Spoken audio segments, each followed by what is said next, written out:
Hello, I'm Jay, owner of Volunteer Audio in Oliver Springs, Tennessee, and I think we've got something very exciting today. So I've got this Road Glide, and I've got Q. He's from the channel Riding and Wrenching, does a lot of DIY installs on his channel, and I think this is great because I've shown you many times in other videos how to step-by-step install different systems in your Harley. And I've got two firsts today.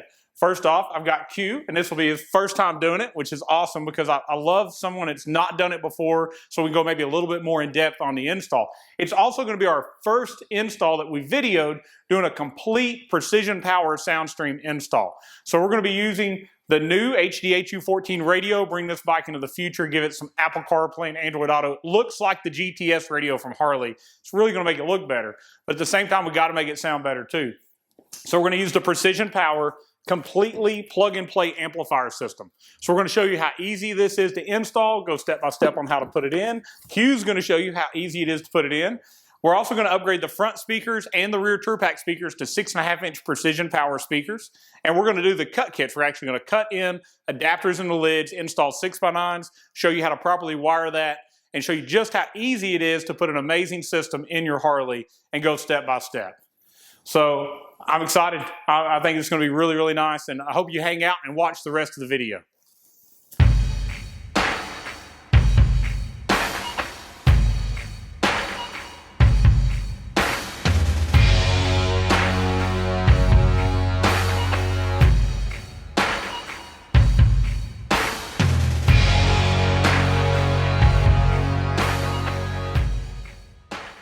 I removed the four screws here holding the windshield on. Now I have a mount for my GoPro camera on this side, but that's not a big deal.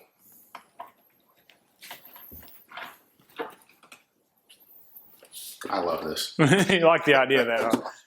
Yeah, I've got plans. I'm going to label the bottom of them with, I'm going to make one for Road Glide and one for Street Glide. Label the bottom because the bolts are a little different. So I have the entire bike laid out.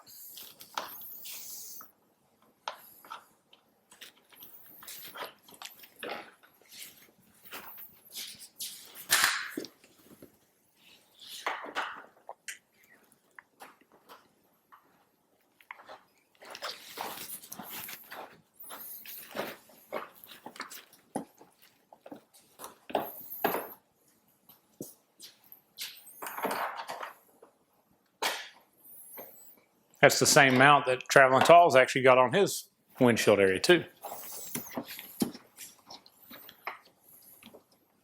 Let me grab the windshield. I can be of some assistance.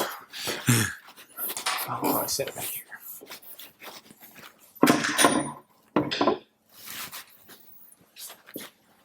All right, the next thing I'm going to do is remove the speaker grills to get those out. Yep, yep. Okay. So you know where to pull out on those? I usually do it with my fingers. You pry from this side.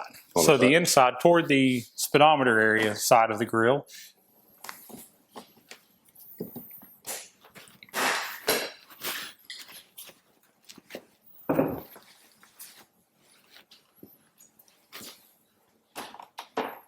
Now, the reason we're removing the speaker grills are there's two additional Torx bolts under here you got to access.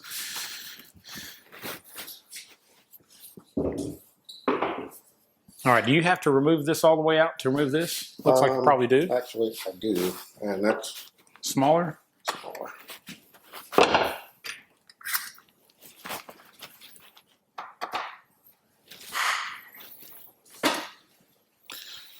All right, so at this point, I'd go ahead and remove this. Okay. So, yeah, you can do it by hand. If you will pry under here, it'll pull off together in one piece.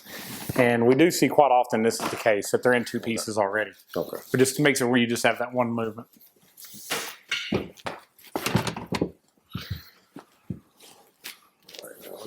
All right, so that's a T30. We normally use a T25 because we're not that tight. Here's a T25. It also is the same size as the two lower bolts we're going to have to do on the bottom of the interfering. So I'd leave one of those in till you get the two bottom ones done, because when you're on this side holding it, you can't reach the bottom ones. So we normally do those last. That way we don't have the risk of dropping the fairing.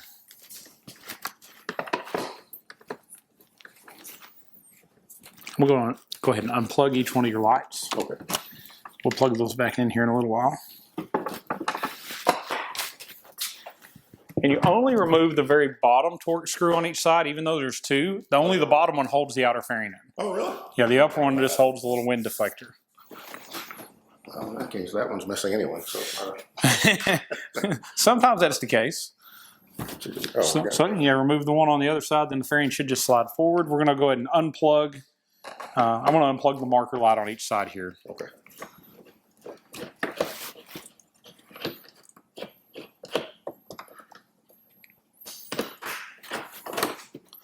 So just a real quick recap before I slide this off. We took off two Torx T25 screws from the very lower position on each side on the inner fairing. There was a T30 behind each speaker grill. There was also, on this case, we'll need to undo, and we haven't done yet, the Allen heads on each side of our marker lights, as well as the windshield perimeter bolts. So those are a 5/16. It's going to be in the green Allen heads there, the one that looks like it's been used the most. Right in the middle. I'm sorry, 3/16. I said the wrong thing. Yep. Oh, it has been used. It has been used a lot. So if you want to take that one out on the side.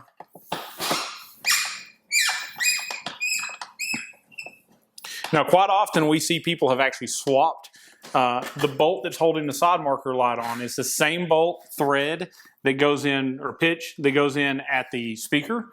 And so you've got a chrome one and a black one. So if they have black side lights, a lot of times they've moved the black bolt to there. That's a good idea. Yep. So nobody sees the one behind the speaker grill. So that is, should all be disconnected. Let's see if it slides out here.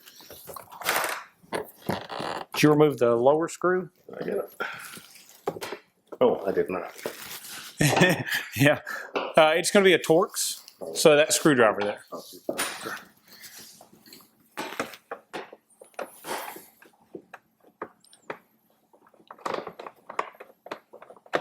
Yeah, it's the very lowest screw. It's kind of confusing because you would think you take the next one up out.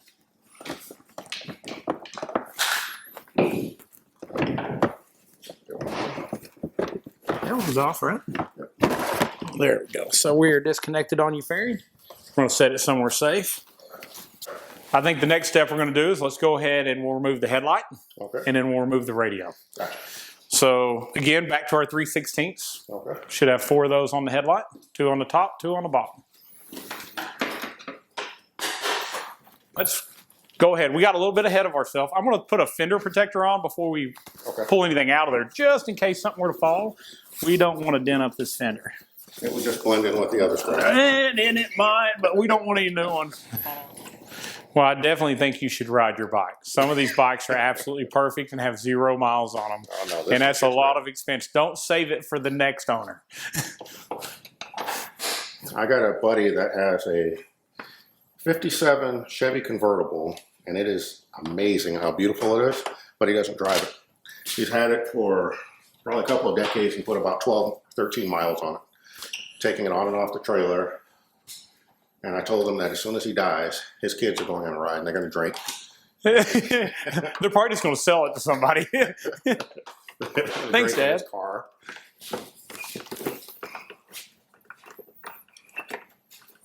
There'd be McDonald's French fries under the seat. All over the place. You want to pull that one connector off there? All right, now you can unplug your lights because you've got some added on lights. I'm not going to do that. All right, let's see. That's the easiest way. Let's plug right here on each side at the top. Yep, this isn't plugged in anything, so that one connection.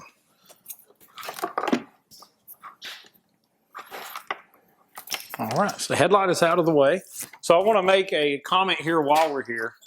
So normally, if you did not have a tour pack, let me get back over here. All right, so if you had a 2-speaker bike and you didn't have a tour pack, right up here where this connector is, there would be an additional connector with what we call a backbone harness connector. It's just the rear speaker output of the radio. It's a 4-pin black plug. Normally there's a block off in it, very similar to the WIM connector up here, how it's got a block off. So normally that is here, but when you have a tour pack, You don't have that because there's factory rear speakers. There's also nowhere to really title those speakers for the lids.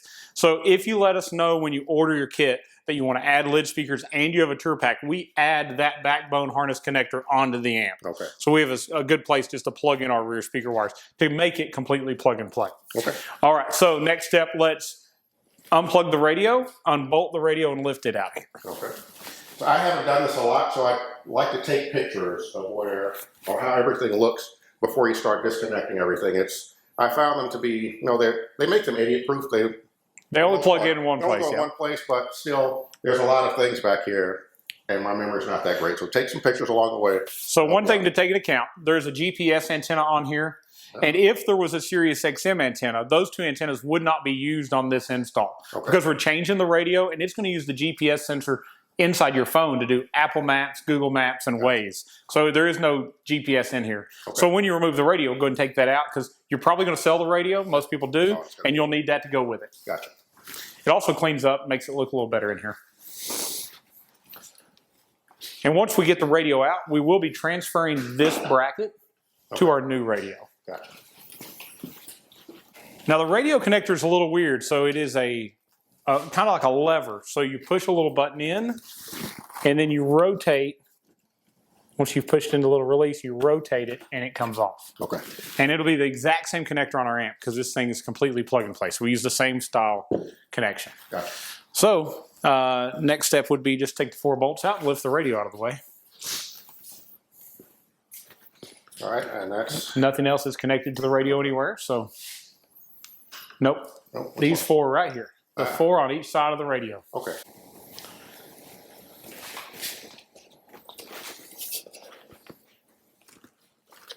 I've always wanted to be the guy that holds the coffee cup and watches someone else work. Never normally gets to happen for me. Never gets to happen for me. No, really, I have a hard time watching someone else work. Yeah. I want to jump in.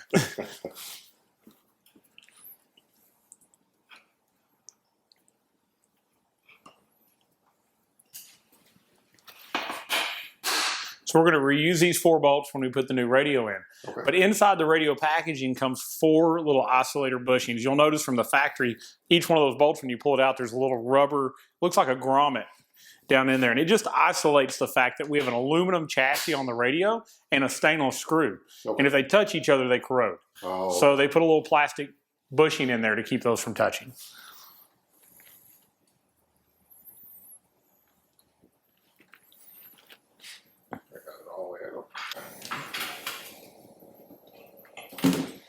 Wow, there you go. Now, you know what's interesting about these? How this protective shield? Yeah, so the thing is, there is a little, if you notice, there's a triangle in the corner. Okay. You can actually take a pick, very carefully. You can grab a hold of that and you can peel that off. Okay. So this protective screen comes off. Harley sells a replacement for about $50 if you just want to make the old radio look a little better. Okay. Still not going to look anywhere near as good as the new GTS style radio we're putting down. Gotcha. Right one.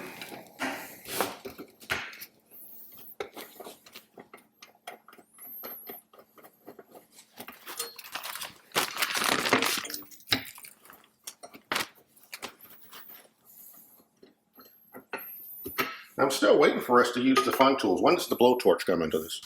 We're not going to have to do any wiring. So normally I would use it only for heat shrink. We're taking all the fun out of this, man. It's right here. Oh, nice. We can fire it up if we need to, but I don't think we're going to need it on this one.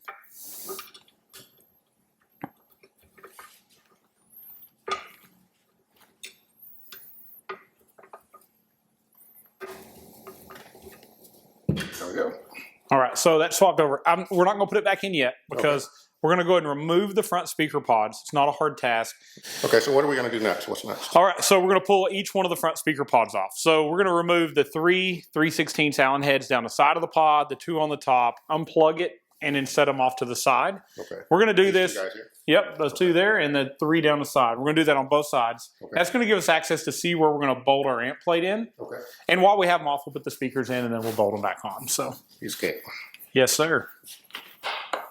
They're recommended order. Should I do the bottom one first? Or... I normally do the top last. That way that, I'm standing there clearly looking at those. Now, on each side, you're going to have, like on this side, we have the factory cigarette lighter. And so there's a little clip here at the top that you remove. Okay. On the other side, you're going to see a very similar thing for the factory USB that runs down. So each side's got a little clip you got to take off. All right.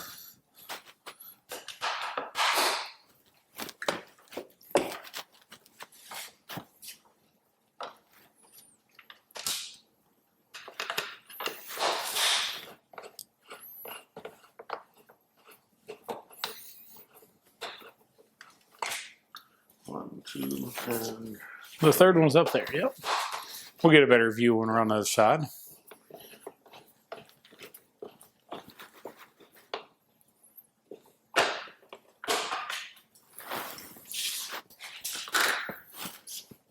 Yeah, you may go and unplug your speaker wire. That way you're not trying to hold the pod while you're trying to unplug the wire. Yep, that's the connection for the front speakers.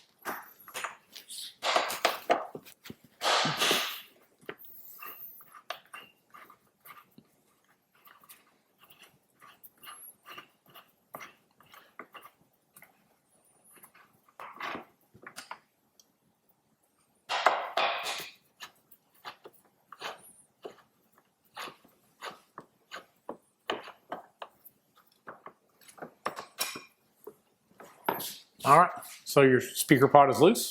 all right. We'll just you can set it on the table, and we'll put this over here. We don't need it anymore. All right. 1, 2, 3. Yep. All right. So Yep, one those here, are the three. One here, one there. I'm gonna go and remove the GPS antenna off the top here while you're doing that. Set it to the side.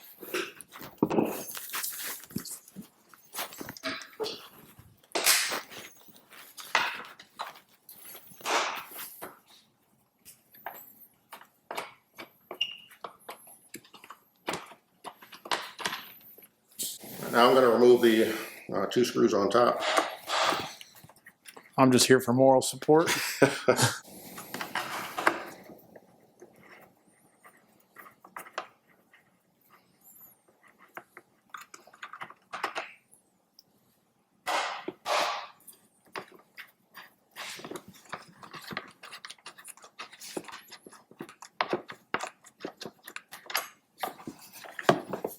All right, so if you would go ahead and just unplug the speaker connector.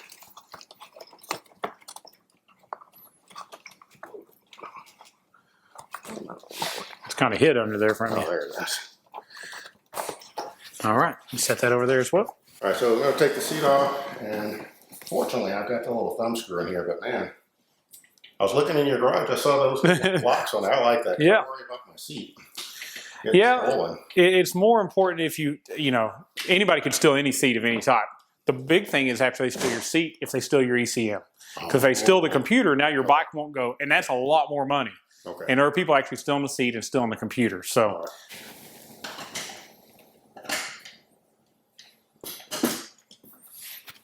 all right.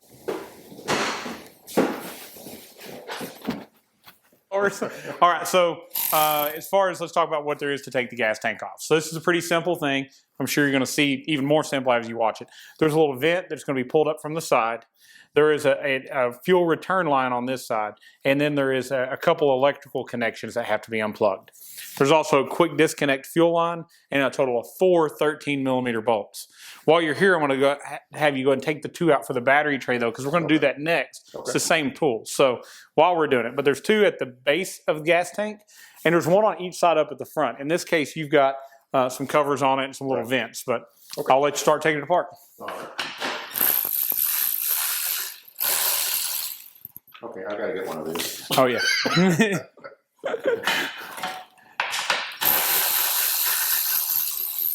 You know, as you can tell from the wall behind, I do like Milwaukee tools, but that is what made me a believer in Milwaukee tools. Having an automotive shop, we use those day in and day out.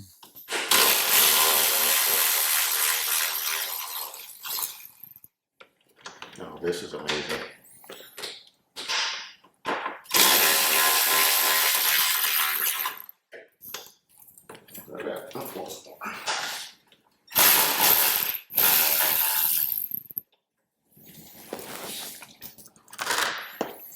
Alright, we're gonna roll our red tube out of the way.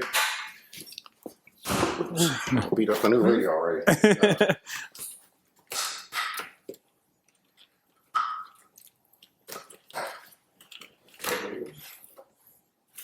So yeah, you can lift it up or you can plug it up there. So either way, it's just another vent. This one's actually then looks like it's melted at some point on something, doesn't it? Yeah, a little bit. Oh yeah. Well, normally I think those are actually connected to something down below, but maybe not yours. All right. So next, your 2 front gas tank bolts.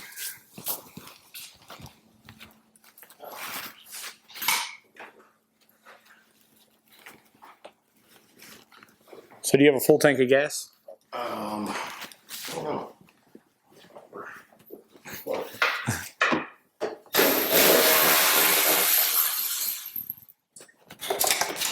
Ooh, 2. Do we call it a bolt or a screw? I'll get those 2. This is a bolt. I've got 2 bolts going to remove on either side of the tank. But right now I'm on the right side of the bike. There's matching bolts, and they're kind of tucked in here, right in between your tank and this little plastic windshield here. So.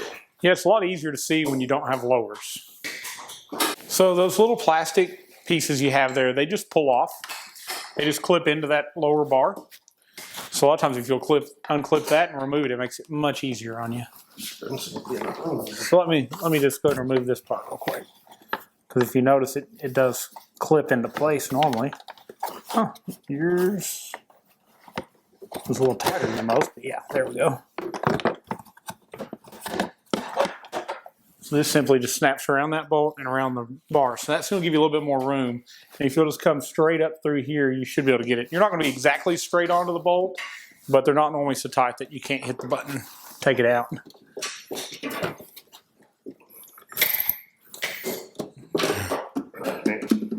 Yeah, I don't think anybody tightened the bolt last time from the looks of it.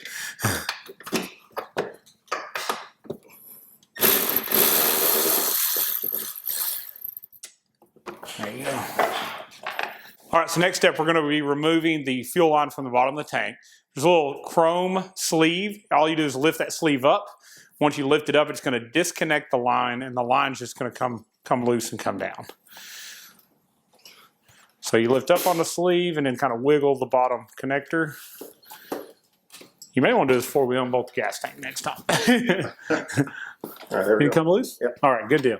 Yeah, you'll get us a little bit of gas. I have everything removed again. It's a good idea to have the least amount of gas in here as possible. If you got a full tank of gas, it's going to be heavy. And I have no idea how much gas is in this tank, so I'm about to find out.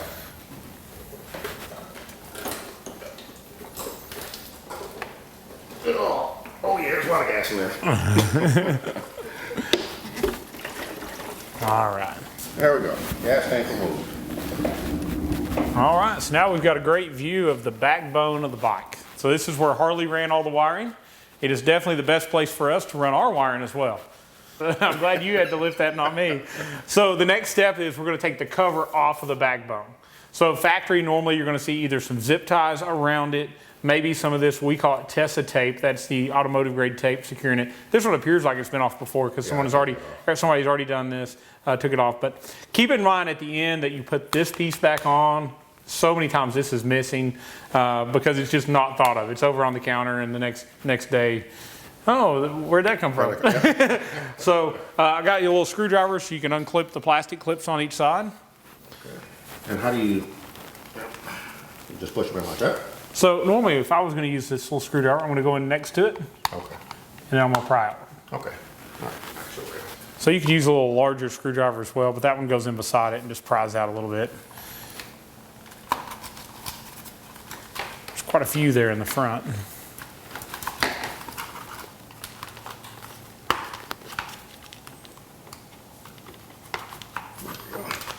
All right, so I'm going to remove the, I don't know what you call it, we're just going to remove Just these going to tabs. disconnect those tabs, yep. So we're just going to slide in here with a small screwdriver and pull it around.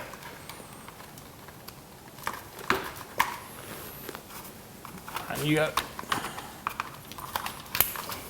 I'm going to go ahead and remove this because we're going to need to anyways. Just slide this piece off. And then you've got some brake lines on this one. So if you have ABS in the back, there's going to be these brake lines up the side. Okay. Just slide those out to the side. Okay.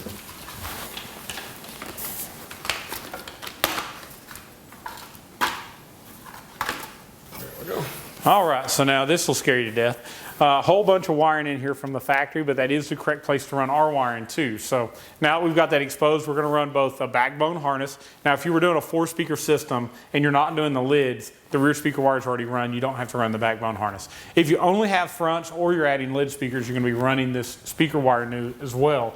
And let's look at that harness real quick. All right, so this is the backbone harness we send out. And it is the Harley connectors already on it. They're already watertight. They're color coded to what we call EIA color code. That's the industry standard for aftermarket radios. So all the wires are marked so you know what they do. But we're going to fish one of these to the front, hook to the amp. We're also going to take our power and ground wire. Where do we lay it? It's right here. All right, so when we send it out, it's completely pre-wired. So you got power and ground, the correct length to go to the battery. You've got your fuse holder with your fuse in it. We have our amp turn-on wire, and this plugs into our amp. If you're going to run this up, though, to the front, it's going to be really hard to pull this fuse the other way. So we're going to take the smaller end, and we're going to fish it up just like the factory wiring. Now, most of the time, we end up on the left side of the bike, but in some cases, we see there's a lot more room on the right side. Either side's acceptable. So just look and see where you have the most room to fish the wiring up. That way it's a little bit easier on you. And we'll start feeding that up through the front. Okay, when you say feeding up through the front, I'm just going to So follow the original wiring. Okay. And I'll get up here in the front and try to see if I can't help a little bit as far as moving some things out of the way. The difficult part is normally being able to see what you're doing. So let me shine a light from this direction up through there for you. So you can kind of see where the, Okay. you'll have to push from the other side. All right, so where this factory harness comes through, we're just going to follow it through the neck. Yep. Okay. Hopefully that light kind of lets you see. You're going to go on top of the wire. Yep, just like you're going there. I know you're thinking this isn't going to fit. Believe me, it fits. It just takes a little bit of finagling to get it in the right direction. You're so close when you're there. I see it.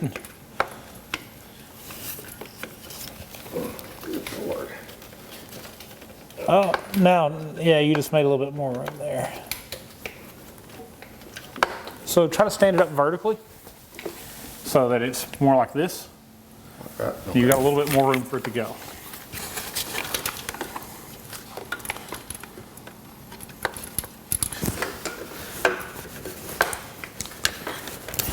You got it back in there so far.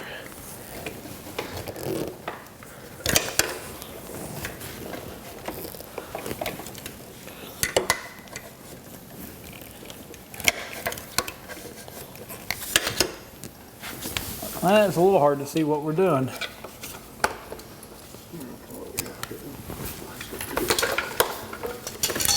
Oh, it's more on the other side for sure. Okay, how about this? You come out here and let me help fish it in from this direction. Oh, God, that looks like there's a lot of room. From that side, it looks pretty good, doesn't it? Yeah. All right, I'm going to pull that plastic out a little bit more. All right, you got it. Woo. All right. So also, we're going to run this backbone harness, but we need to make sure we run it the right direction because we don't want to do it twice. This isn't quite as big on the end, but this is the end that's going to plug in. Yep, so all we're going to do is we're just following that factory wiring right up through here.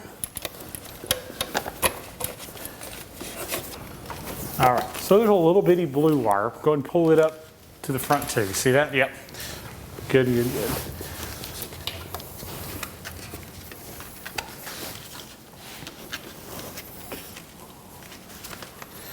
All right. So these are the two. That's the wiring harnesses that are going to go to our amp. So let's come to the other side. We'll go ahead and mount the amplifier. All right, so this is the amplifier that we're going to install, and this is the precision power amp. And so now when you ship this, it's going to come just like this? Yeah, if it's on a road glide, it's going to come already on this plate. If it's a street glide, it'll come with an aluminum bracket that bolts on top of the radio, and it bolts right to that. Also, when it comes from us, you're going to see this sticker over all the adjustments because we've preset everything exactly where they need to go. Okay. All right. So we're going to slide it under. Always. There's a. Go ahead. Oh, there is a, I don't know what you call it, but this lip, I guess, it slides on top of the mounting. Yeah, it just overlaps this bracket and sandwiches it in. It's the exact same design that the factory boom amplifier does on the same end. Okay. So we've kind of copied the way Harley would have done it. Okay. Yep. And this is our connector that goes directly into the back. Plug that in. Now keep in mind there's a bunch of little cables here. We want to make sure none of them get caught up in this. What are we going to do with this blue one? This blue one will later plug up here at the top. So just leave it through, we'll reach through and put it where it goes. Okay, yep. Another cable on the way there. All right, so now that that is there, you'll see there are 2 holes, one on each side, that these little bolts will line up with. Okay. So you've got an 8mm nut and bolt. Oh, I see them there on the... Yeah, you may have to just wiggle it around just a little bit to get it where it goes. Okay.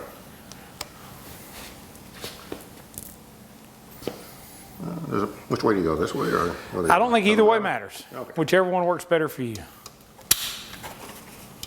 You know, my favorite one is where you drop it and then it finds the hidden place that you didn't even know existed. Unreachable by humans. Normally it rolls under the counter to the far edge, right where the spider web and the dust is in the back, and I've got to lay under there and reach my hand into it and get it.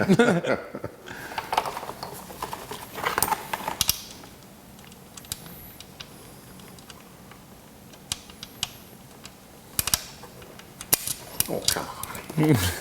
This just proves we're human.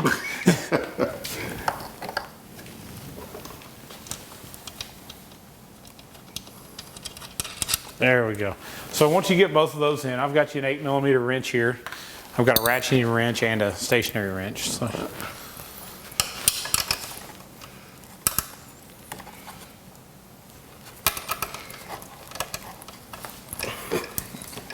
don't know if it's going the right direction or not. Guess you'll figure that out.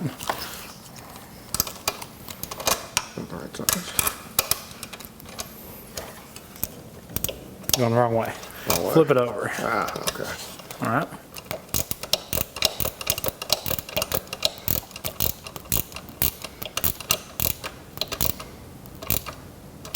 All right.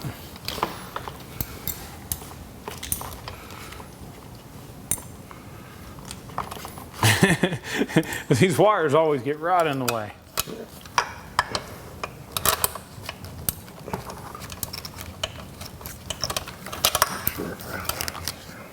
Just make sure it's as tight as you can get it by finger.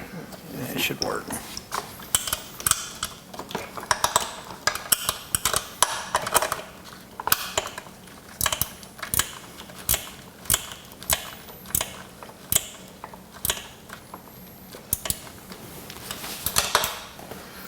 All right, so a final step. So because we adhere the amp to the amp plate with this really large piece of Velcro, once it's in place, and I know it's in the right place because I put the plate on, exactly where we do this over and over.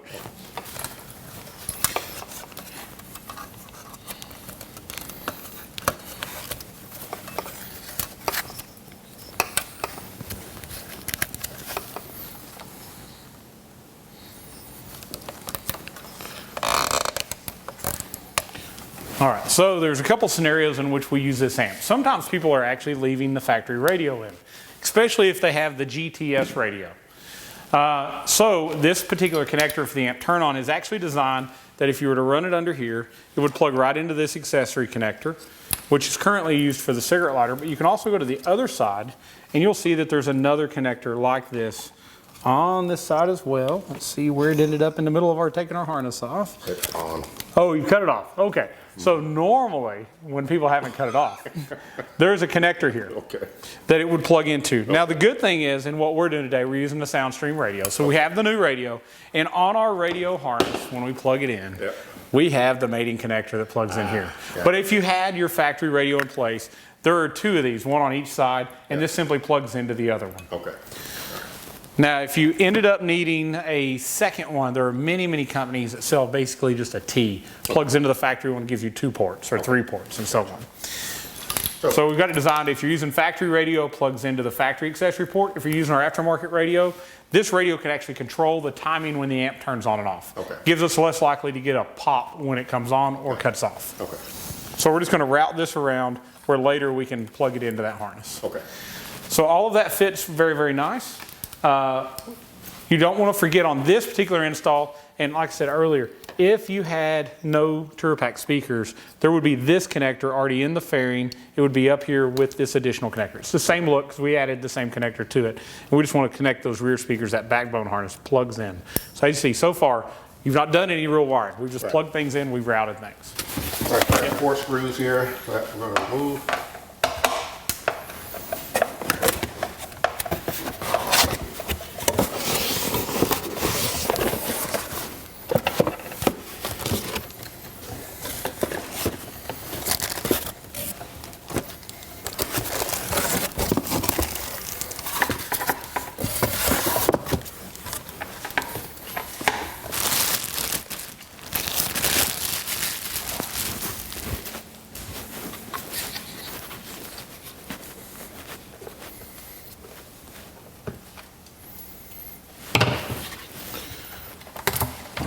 Now we'll just unplug it.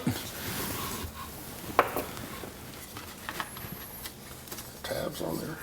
Yeah, you're just going to, there's not a push button, you just have to wiggle, they're pretty tight. All right, so let's do a little comparison here. So the guys at Precision Power did an excellent job designing the speaker. So it's the exact diameter as the original one, as far as the mounting flange and the holes.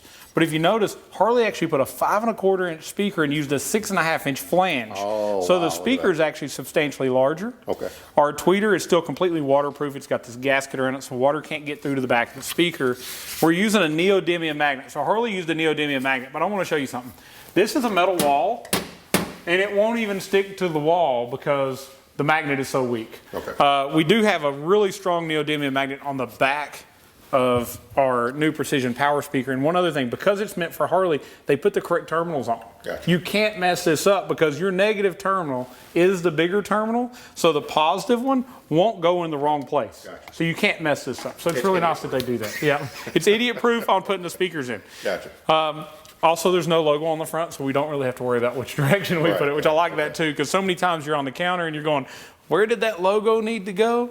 But yeah, so we're going to reuse the original 4 screws, hook it up to the 2 terminals that they match. Okay. Make sure they fit tight. If they don't, we'll take a pair of pliers and we'll just crimp them just a little bit tighter. In almost every other audio instance, the big one's the positive. Oh, really? So it's a little different. Harley likes to keep us on our toes.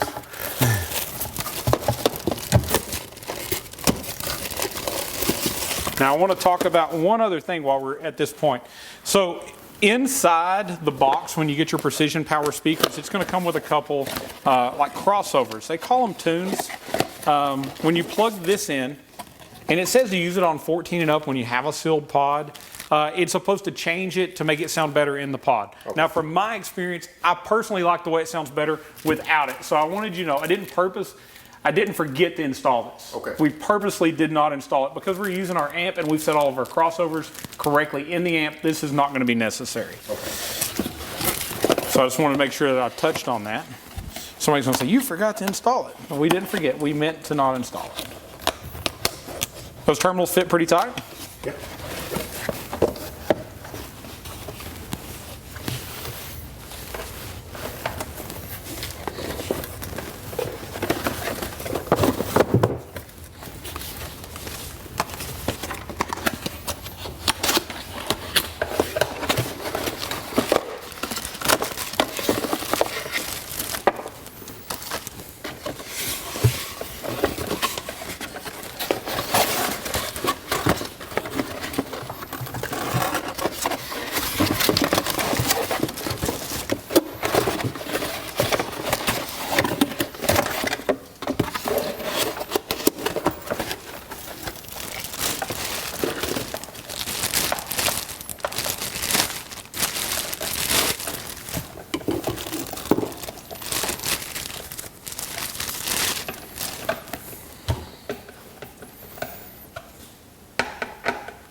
One down.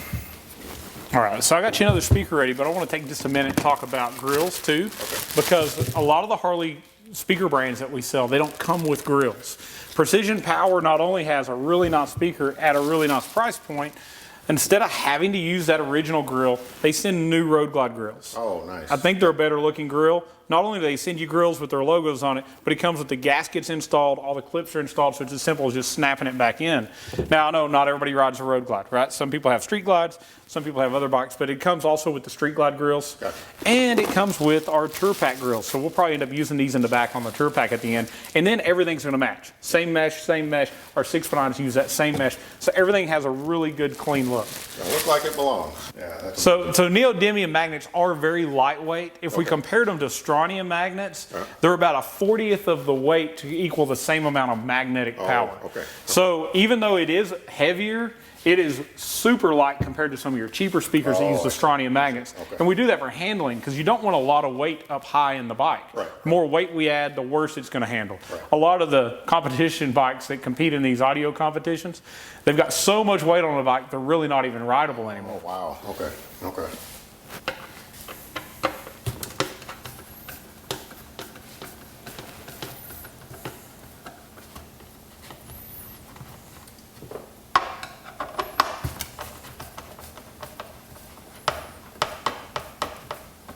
You know, there's something we have in common, my friend. What is that? My dad had a body shop when I was a kid. Awesome. Yeah. So you got tired of sanding on cars too. My dad would always have me sand the bottom part that was hard to get to. Yep. No, he didn't always do that. I mean, he did many, many cars without me, but when I helped, I always got the lower part. So get the bottom of that bumper. That was some interesting summers as a kid working with my dad. Yeah, I enjoy that time.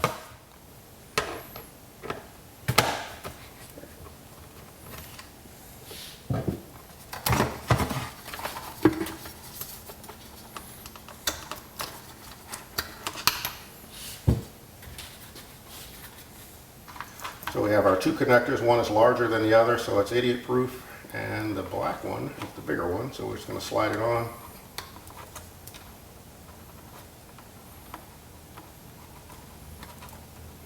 There. And you're going to make sure they're nice and tight. And that's good. We're just going to slide it back into place. And we are ready to throw it back in.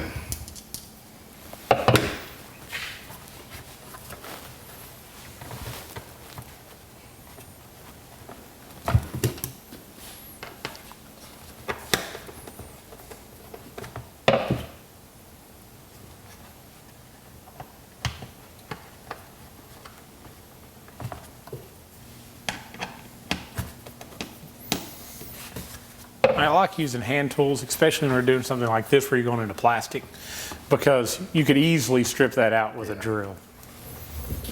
And you only have one shot. And then you're getting bigger screws, and then you really only have one shot because it's not going to work anymore.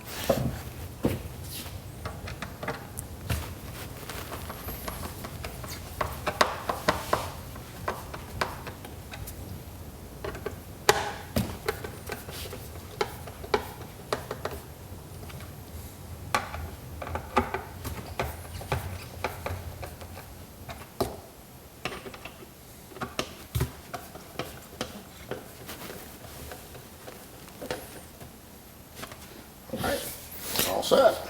All right, so we're actually to the point now we can install the pods back on the bike. Okay. All right, so we're going to reinstall our speaker pods. Yep. And I always start with the top two, because once they're in place, everything else is easy. Gotcha. So just start those, and then kind of leave them loose till you get your other three in place. So.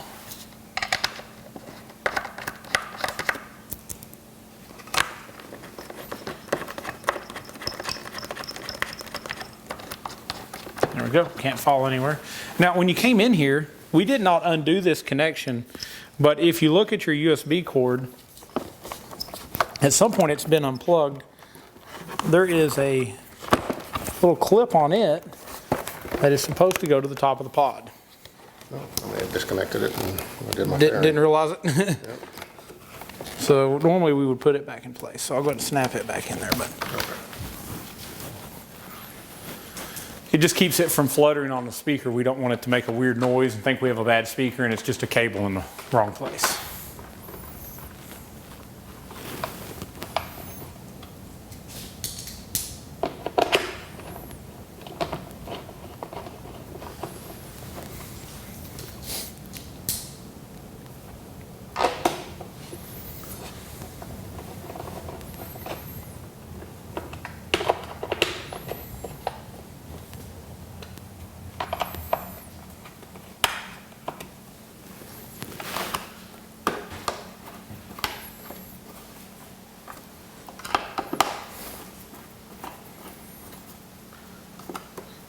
And did we already reattach the speaker wire? Nope, we've not plugged it in yet. Oh, okay. But it's down here at the bottom and the connection is eluding us. There it is. I'll plug that back in. All right, we'll go to the next side. All right, again, just start the top two.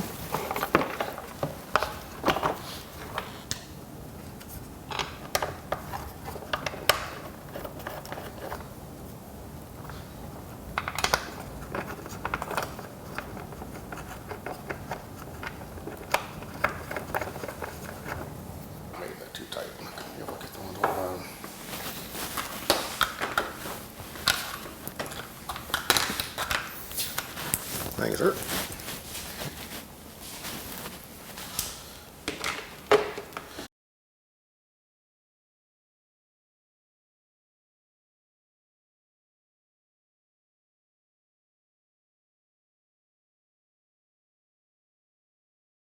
All right, so I put my 5 screws in. I got 2 on the top, 3 on the bottom, and the speaker connectors right here. Yep. We're all set, right? Yep. Okay.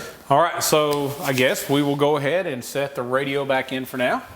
So if you want to do that, and I've got the 5 oscillator bushings here and the 4 screws that hold the radio down, or 4 bolts. That's absolutely amazing. So if this were a typical car radio, you were telling me there would be like vent holes for heat? Yeah, there would be holes to let air flow through. Now, because the entire chassis is aluminum, normally you would put an aluminum heat sink somewhere on the radio to carry heat away. The entire radio is a heat sink, so it does a really good job of cooling. And that is the way Harley designed their radio. And I was glad to see that that's also how this radio is designed. We're just going to leave this guy hanging So out we'll bring it up over to the side, and we'll plug it in later to the radio harness.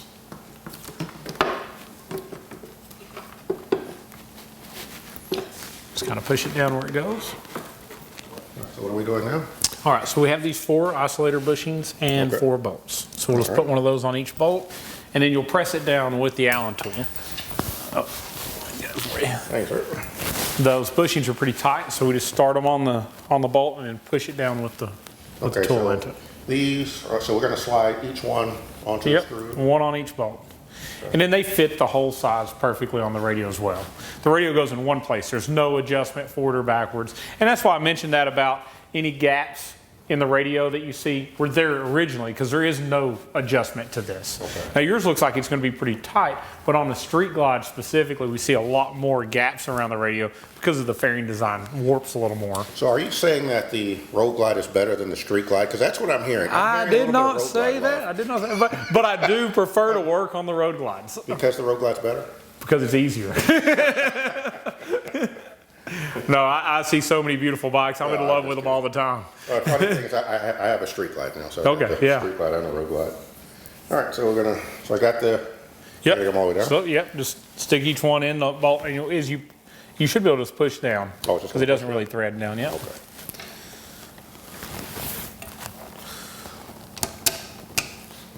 Okay. Oh, I see. Yeah, push down with a little bit of pressure, and it'll line that right up.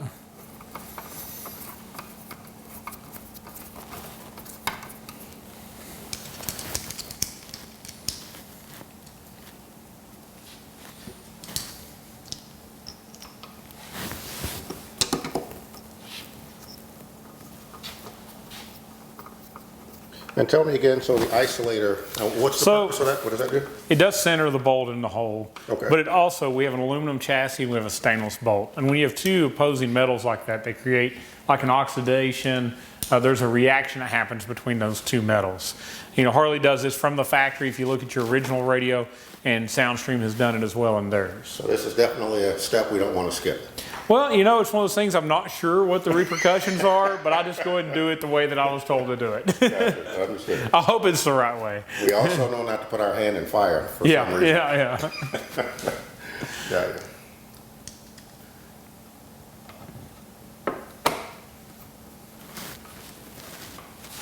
Now, is this the part where we're going to pull out the MIG welder and we're going to weld something here? Or?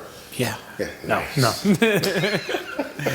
No, this is so simple. I think that, just basic. We've seen a 3/16 Allen head, a T25 torque screwdriver, and a 13 millimeter wrench. It's pretty much, unless you've changed the hardware around the windshield, like in your case, 3 or 4 hand tools can do this entire job. Now, so far, so good.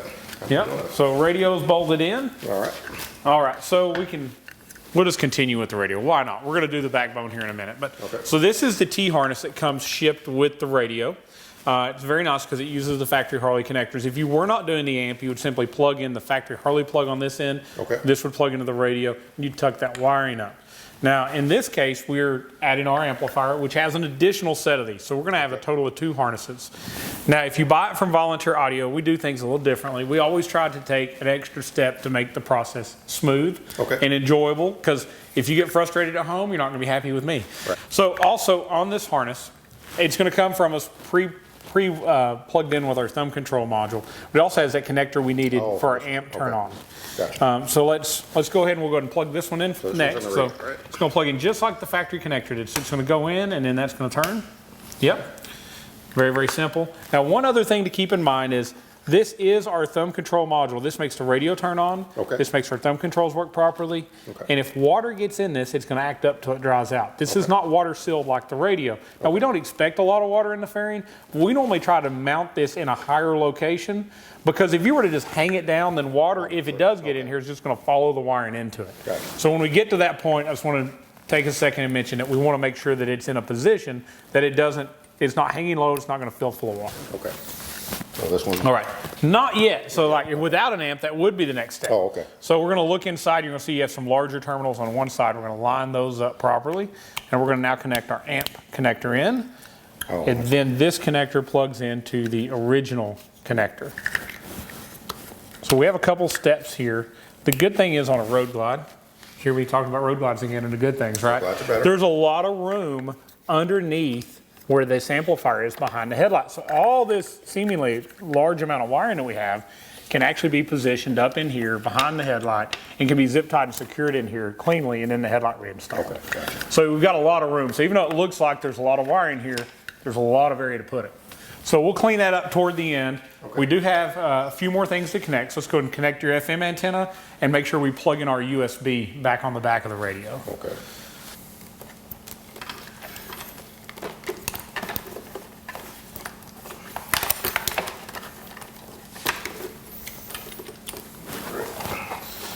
What did we get routed around? There we go. I got it. Yep, that points downward and it goes in this one over here. That one?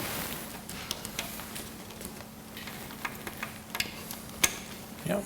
And now our USB, which is over here somewhere. Let's try to find it. It has snuck its way into this mess.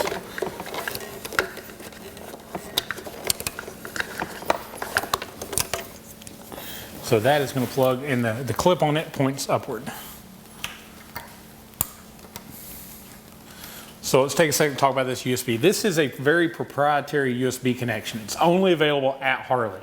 So if you were one of the many, many people that had already replaced this radio with, say, a Sony radio, because that happened a lot before the Soundstream came out, a lot of times they removed the factory USB and they put in a new USB with just a USB-A connection. This is available at our website. If you don't have it, we do stock them. They're very difficult to find at Harley dealers. And Road Glide and Street Glide are different links. So we have both of them available at volunteeraudio.com if needed. But if you've already got it in there, it just plugs right back in. The other scenario is maybe you bought a police bike or an electric glide standard. A lot of times they don't have a USB, so you would need to get one for those as well. All right, so let's move to our backbone. Let's get it just kind of sealed up and then connected. So a lot of times it might help just to start the front of it and work your way backwards with it.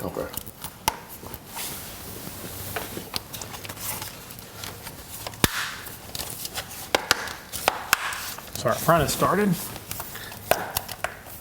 Now you may see, maybe you got a wire that tries to come up and over the side to make sure you push it back in place.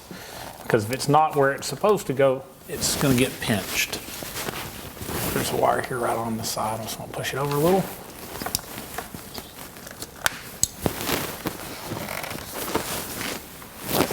You got some tape there, you're going to pull it out.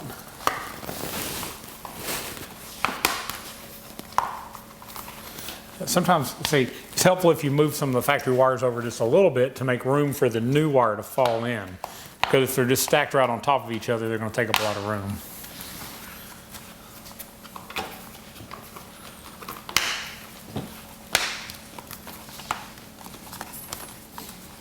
go. All right, so we're going to put, yeah, we're going back. to slide the ABS lines back where they go, our brake lines, so they're where they need to be. And then there's also this little That guy. plastic piece there. Try to remember, I don't remember. Just goes right here. Okay. All right, so at this point, we can put the gas tank back on. Oh, okay, great. So I'll roll the gas tank over. I'll let you do this, so if there's any new scratches, you can name them.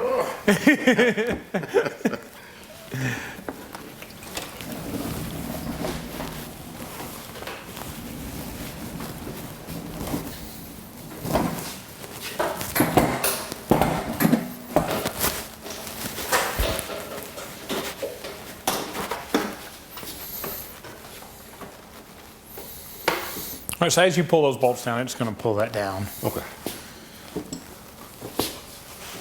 All right. All right, so we'll go ahead and put the 4 in that go to the tank. Leave the 2 battery tray ones out for now.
Yeah, never, and you did a good job. You didn't tighten the back bolts all the way down. You want to leave those loose till you get the front ones lined up.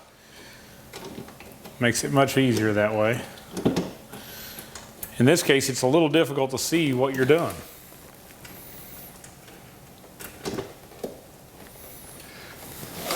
All finger tighten. Yeah. I guess I'll need to. Go ahead and remove this plastic piece out of the way. How about that? And we'll put it back on at the end.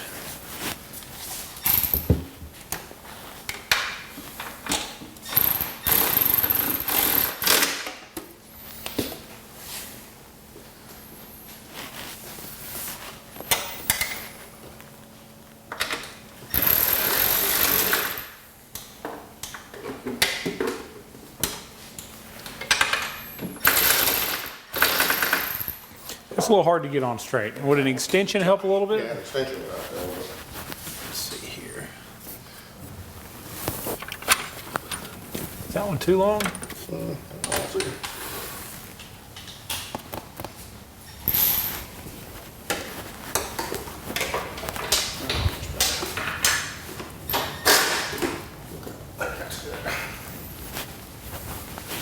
Your bike's leaning a little bit, you're worrying me, so I'm going to straighten it back up here.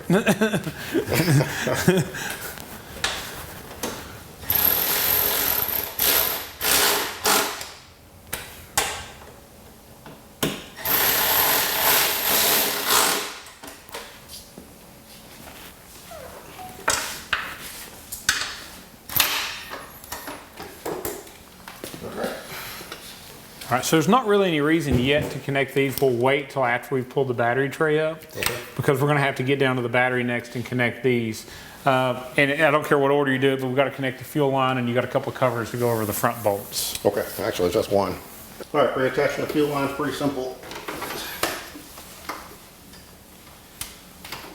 Well, You got to slide up that chrome sleeve.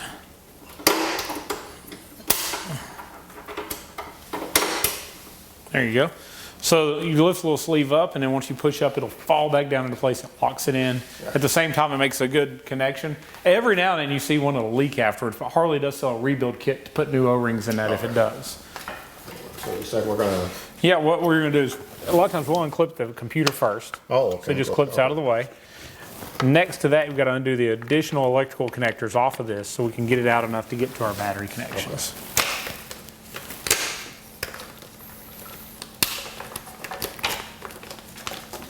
So the way the little battery tray cover works is it slides forward and it comes off of a little metal hook and then it lifts up. Oh, okay. Gotcha. Normally it's a big Phillips screwdriver. I'll give you a number 1 Phillips because that's going to be better. So the red is going to go to the positive, the black goes to the negative. Does it matter what order we go? Does it matter what order? No, it does not. Okay. Now you're going to want to point your wire toward the gas tank, toward the front, so that when your cover will go back on correctly. So, no, the other way. Oh. Just like the factory connections are pointed. If you don't, you'll have a hard time getting that battery tray back on. Oh, I see.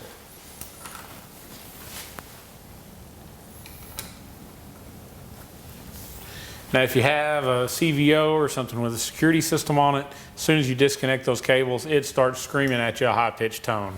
So you got to have your key nearby to hit the unlock button or cycle the ignition to get your alarm off.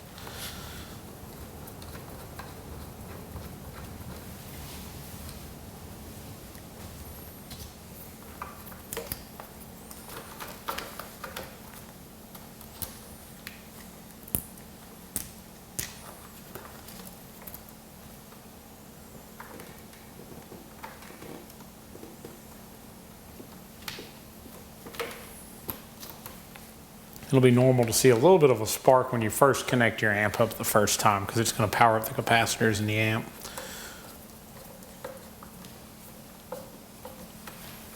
So you'll just tuck that up to the front so we can get our battery tray cover back on.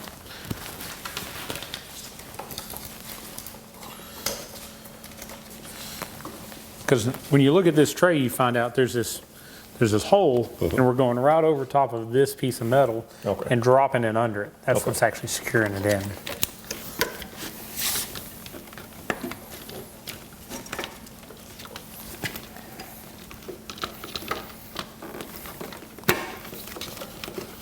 Then also on each side, so this would originally have been up on top. Let's pull it up here where it would have been. It wasn't on it last time.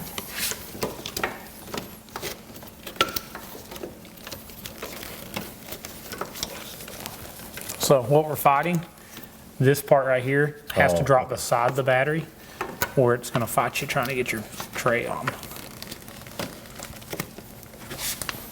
I can get it to clear this side of it.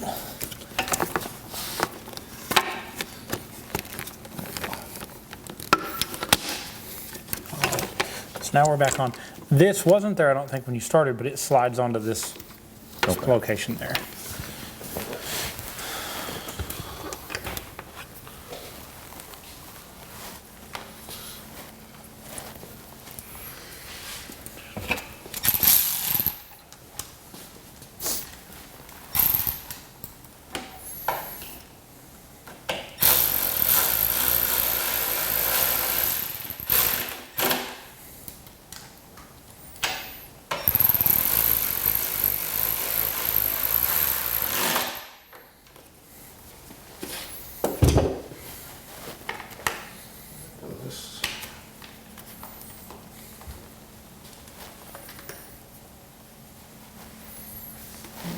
It just slides onto that. Okay. We had one. Yeah, you had this one right here. Oh, there it is. Just go over there, let's see where we're at. We might, it's still fine. Sorry, I have a hard time watching. All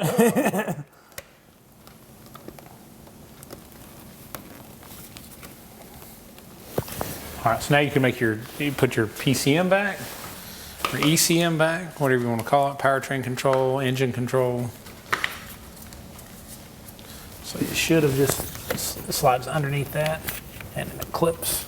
So then you'll make these two connections again. Now that we've got our gas tank back on, I've had people call me and they're like, I'm missing this plug. I don't know where it is. And don't realize I haven't put the gas tank back on yet. And that's where the other half is. A lot of times I'll take and add a zip tie if there's not one, just to make sure it doesn't end up on the exhaust, since it is a fuel vent. We'll run it toward the inside of the frame there.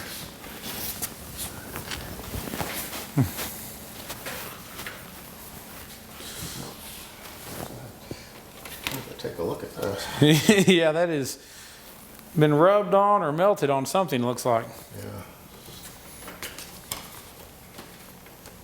Most of these vents are there so that it'll take fuel easier and less likely to vapor lock as it's draining. So, Okay. All right, so everything is back where it was. The only thing we have now under the seat is our rear saddlebag, what we call backbone connector. If you didn't have a factory tour pack, and you were adding tour pack speakers or adding lid speakers, this is the connection we plug into. Okay. Now this one already has a tour pack, and you'll notice we're using a very similar connector to the factory stock connectors that the tour pack's doing too, so it all looks very factory. Okay. All right, so let's go ahead and swap the speakers inside our tour pack. All right. So let's get those out next. Okay.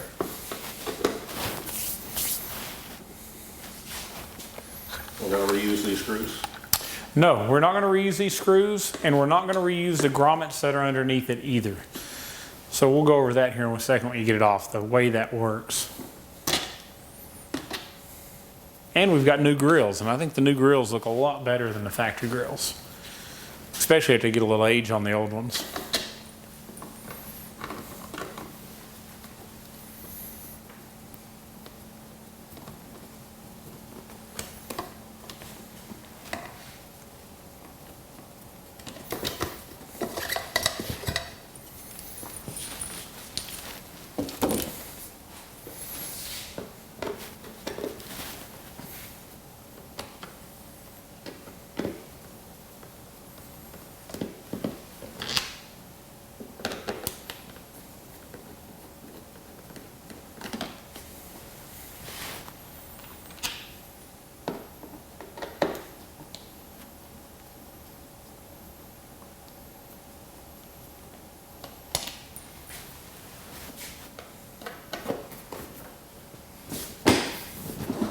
There you go. Make it a lot easier.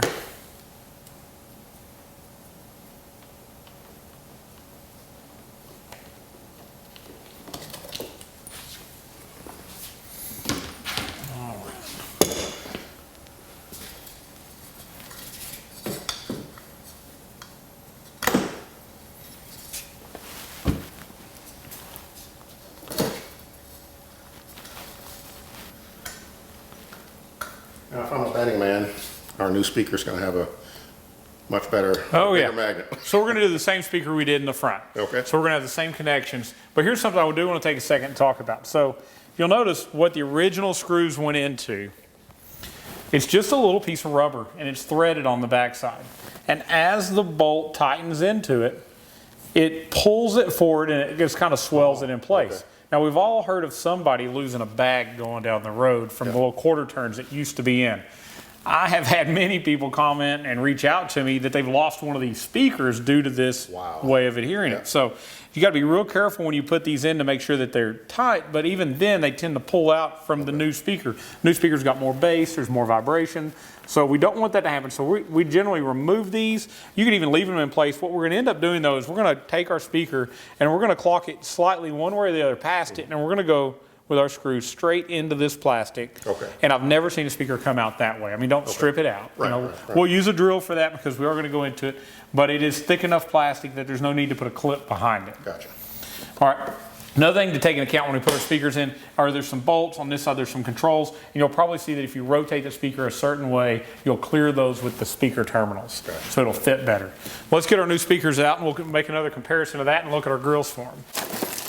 Well, this is the original grill that's got some wear and tear on it from my luggage from my travel, and this is our new grill. So this looks a lot nicer and cleaner. I like the way it also matches the grill that's going to go on the front. And it's got the Precision Power logo on there. And then here we are back to our speaker. And as you'll see, like I was talking about, your terminals here, if you'll rotate those, you'll get to a point where they're not in the way of something in the bag. But these are a drop-in fit, meaning there's no modification going to happen to make them fit because of that neodymium magnet.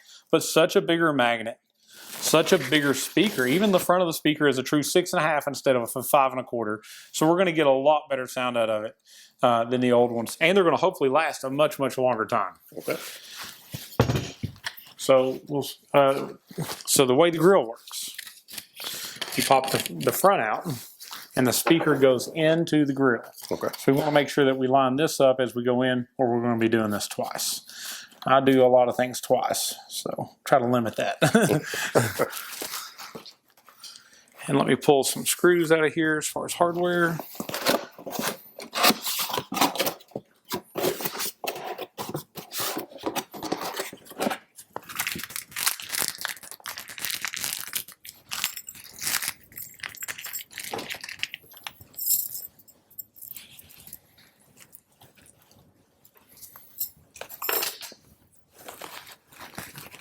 Reconnected the speaker terminal, and they only fit one way. There's a larger and a smaller one. Just connect those and make sure they're tight, not going to come off. Now, since we're going to just screw these in, we'll just kind of set it in, right? Yeah, set it in, but we're going to make sure that we don't line up where our old screw holes were. Okay. All right, and that's going to be the only key. All right. I'll kind of make you some room here, get out of the way.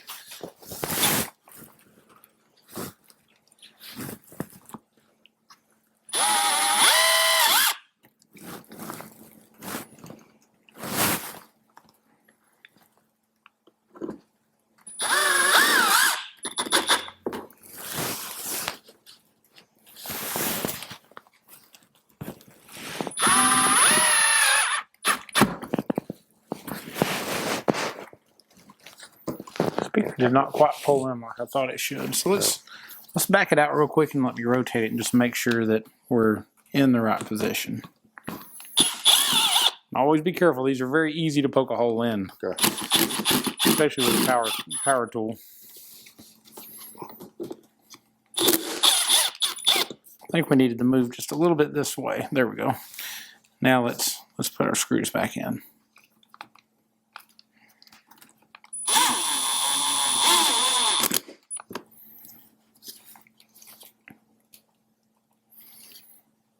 Yeah, actually, we're only going to do 4. So we're going to do go all the way across and do that one next. I'll pull it in a little further because it tried to pull this out again. But if you'll give it some more, it'll pull it right on in. Okay. There you go. Now you should be able to just put the other 2 in where they go.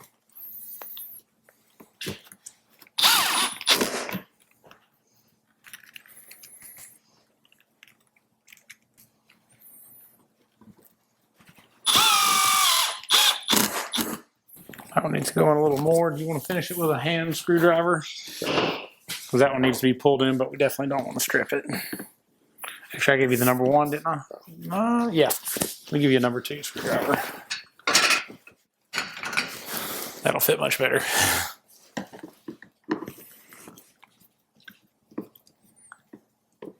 Oh, yeah. Much tighter. Yeah.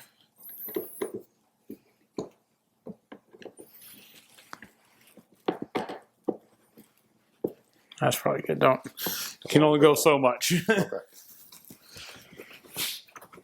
All right, so let's see how our speaker grill is going to fit.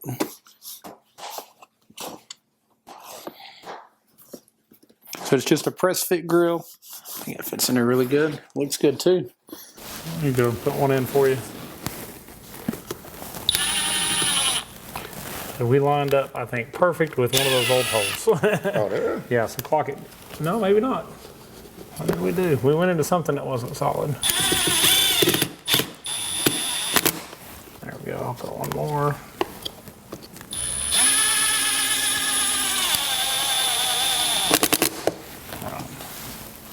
Now if you want to put 2 more in. Hate to take all your joy.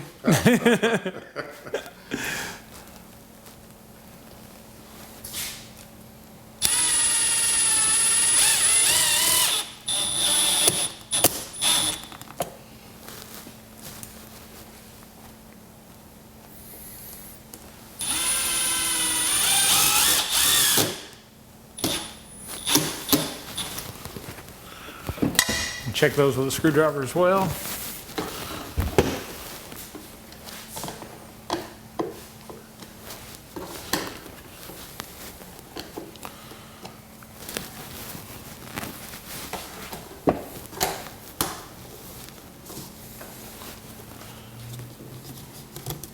There we go. All right, so we're going to close this back.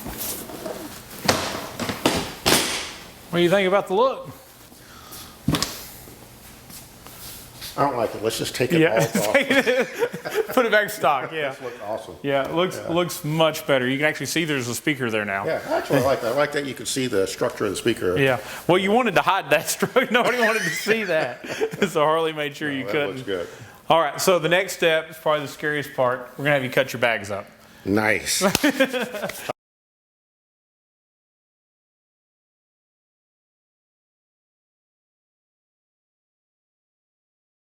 Set it on top, and you're going to push it around till you make sure it's exactly where it couldn't fit anywhere else. Put a little bit. You got a little bitty piece there. All right, so we're going to push around, we're going to fill. You'll see it just fits a certain place. Okay. Once it's there, hold it in place for me. We're going to put a screw in here. We're going to put one more in here. Now it can't move anywhere. We don't have to worry about it shifting while we're doing this. Now we're going to need a couple tools. We're going to need the saw to cut it with, but we're also going to need a drill to drill a starter hole.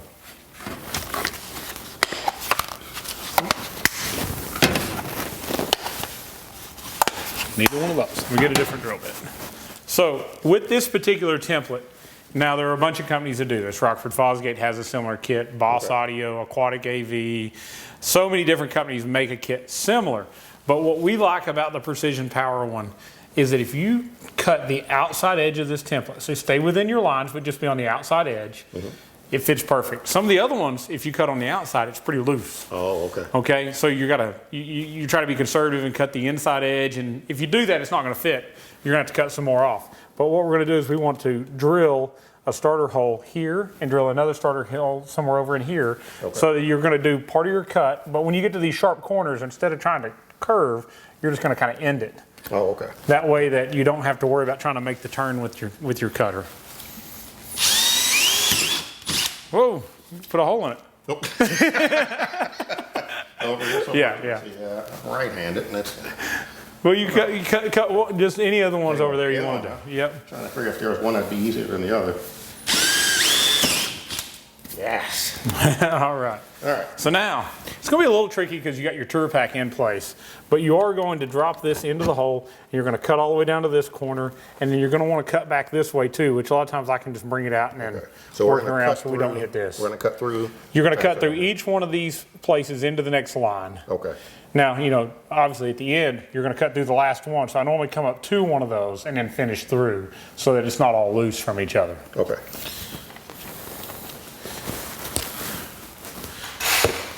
Just stay within the lines. Oh, this is going to be awkward. So you're going this direction.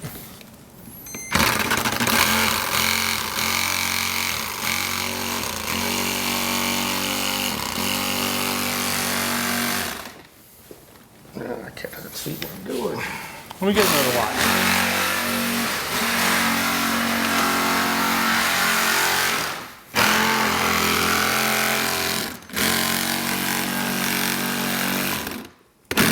Okay, stop. We're not going to make that turn because it's going to be a difficult turn to make with a saw blade. Okay. So now you're going to go back this way. This curve's a lot easier to make. Okay.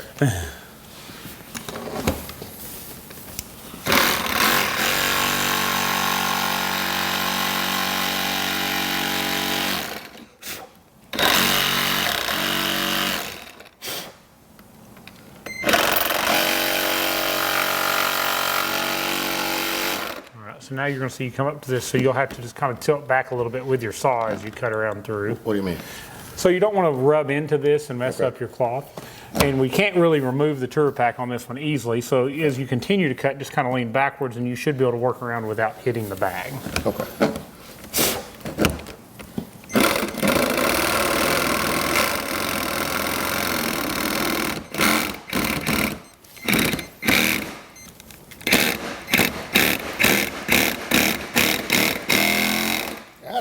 Yeah.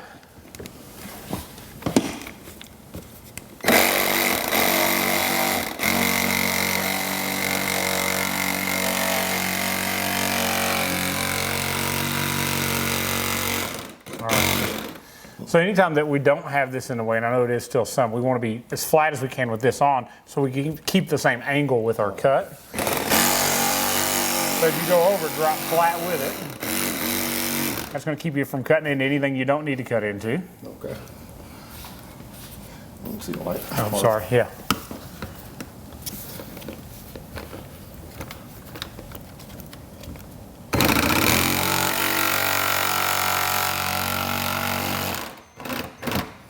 Yep. Still trying to make the turn? No, at this point you can drop into your other hole and go back to there. Oh, I see. And then come back this way.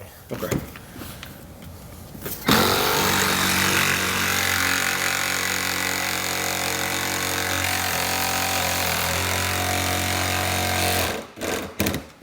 Yep. As you see, if you continue to go though, once you cut here, you're not going to have anything kind of holding the template in place. You're going to kind of have to freehand this without messing up. So I just want you to keep in mind on this because I'm going to hold it where it doesn't move, but people at home may not have somebody help them hold it for them.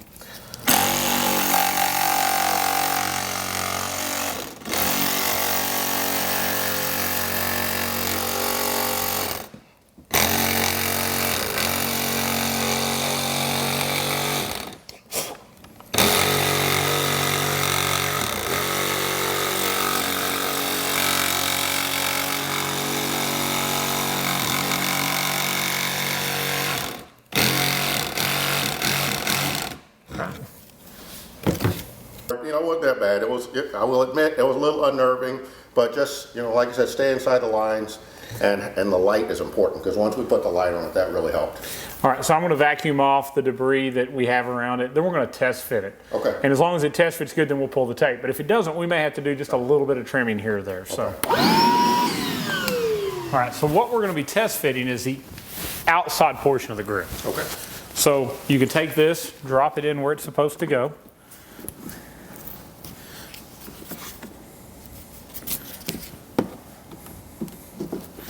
And see if everything fits as you expect it to from the underside.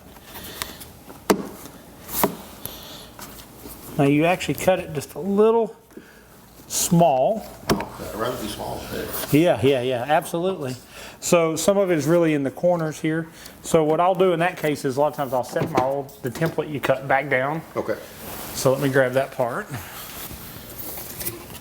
Set the template back where it went and see if I see anything that didn't get done. Now, so the part I saw was this little front corner here. Kind of see that area? Okay. And it was more about just probably the angle of the tool. Everything else looks to be pretty good. So there's a little bit here. I'm just going to mark that so we can just kind of shave that little bit of blue off and that little bit of blue off, and then it will fit perfect. Yeah, come around this side and don't let the base of the saw touch the bag in this case. You don't have a template in between you. All right. And I think part of this was just because we were trying to get around this.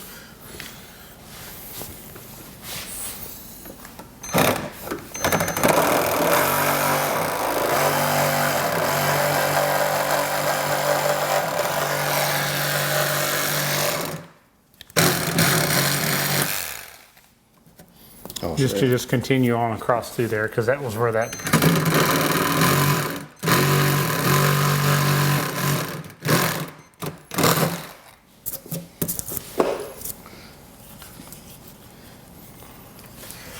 Yeah, there's actually material under there. I was making sure this wasn't a piece of tape.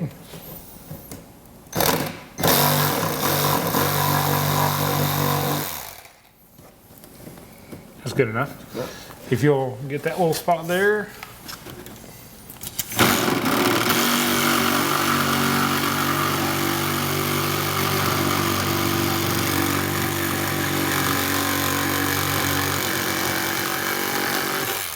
Good deal. I think it's going to fit perfect now. So let's take it and drop it on there.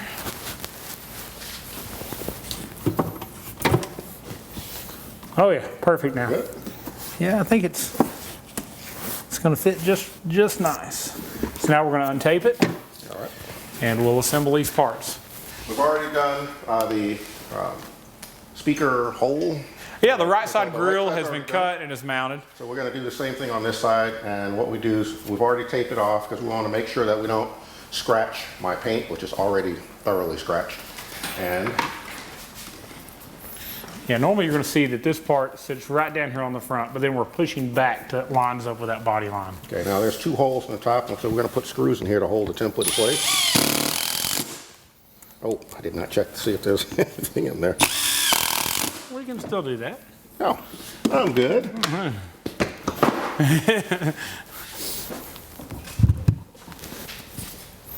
Right, so we're going to drill the starter holes. When we do that, I'll just go. I like drilling holes in people's bikes. I want to drill it for you. So let's drill one here, and we'll drill one down here as well. All right. So again, on this particular template, there's many brands of templates out there, and I'm not going to tell you this works on every other brand. But the Precision Power template, if you will cut the very outside edge, so let your blade just follow that outside edge all the way around, you won't do any trimming at the end and it'll just fit. Okay. Whereas several of the other brands, if you cut the outside edge, you've got slop in that grill, and the more surface area we have, the stronger it is and the less likely we get water in. Now this template comes with the speaker kit. Correct, yes. So our kit that comes with the 6x9s, so it's really nice. If you go to our website, volunteeraudio.com, and you go to the motorcycle section, we actually have a part there that says build your own custom Volunteer Audio stage kit. If you click that banner, it's then going to ask you if you want a 2-speaker, 4-speaker, 6-speaker system.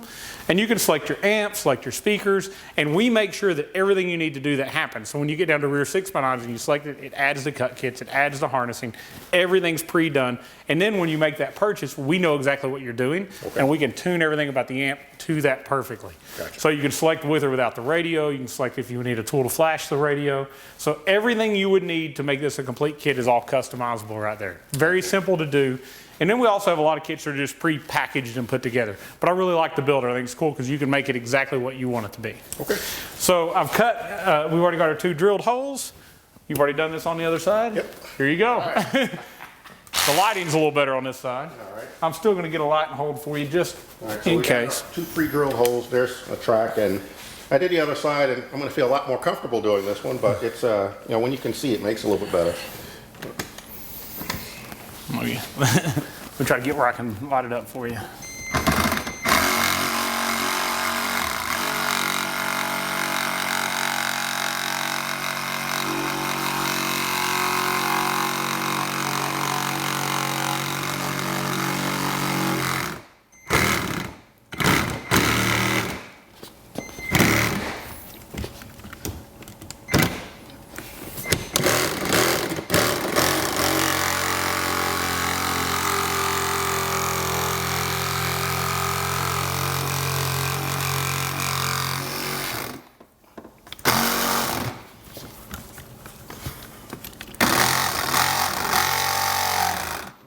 See where I'm cutting. Let me move out of your way. You say make the turn and keep going? Nope. Nope. That's one of the ones we stop and we go back the other way. Now, you could do that, but it's just easier to go the other way. I think you're within it. We're good. All right. And you might start back in here and just go just a little bit closer to that edge. Okay. Which, if you want, I would say drop your saw on this way, back it back up, and then just come forward right on that edge. Did our battery come undone? Or hold on. There. Sorry, the button got pushed.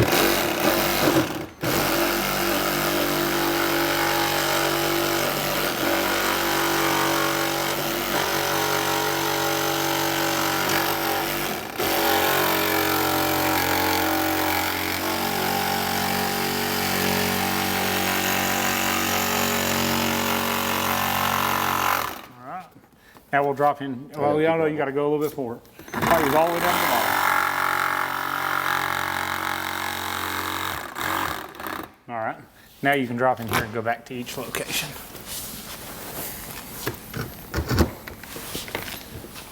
I'm actually going to try to swap sides with you.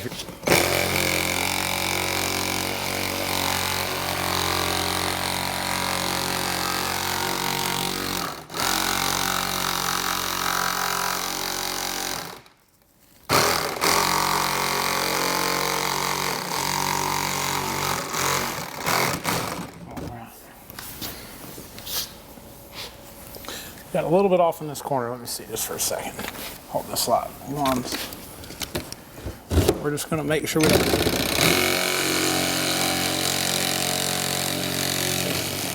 All right, I'll let you continue. All right.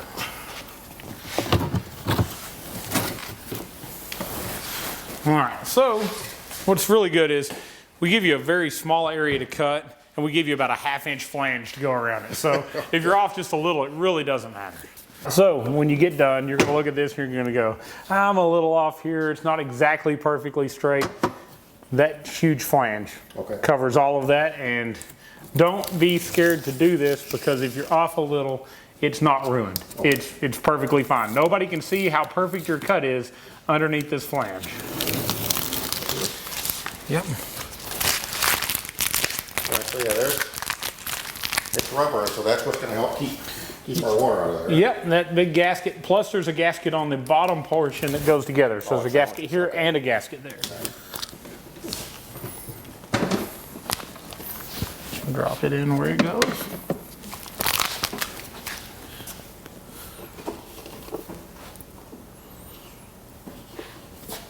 Here are your 4 screws.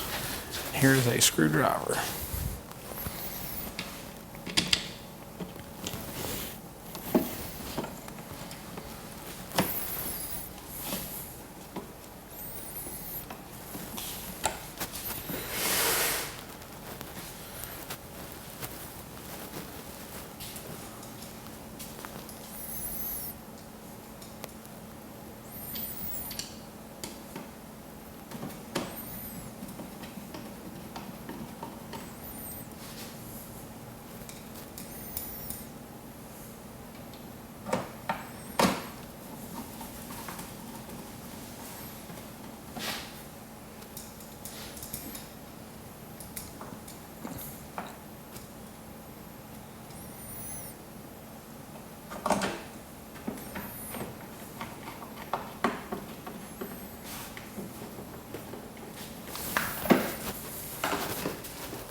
Alright, so let's check it out. Make sure everything looks like it pulled down tight.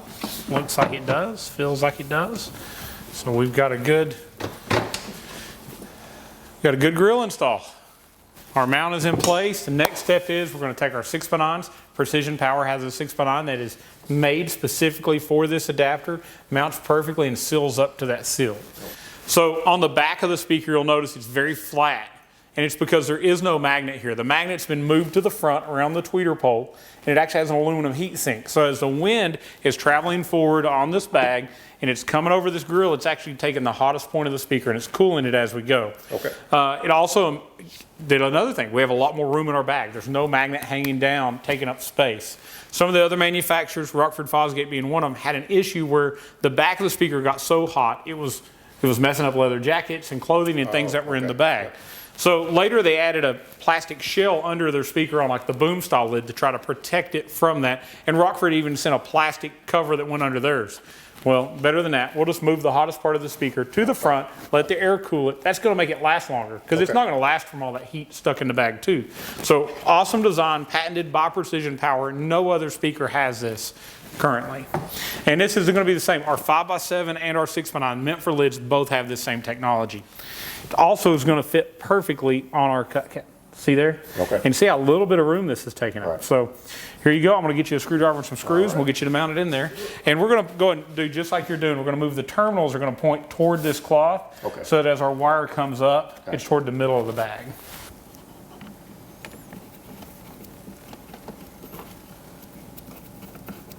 Got it that time. Yeah. Go ahead and start this back one. Once it's in, the other two should pretty well be lined up.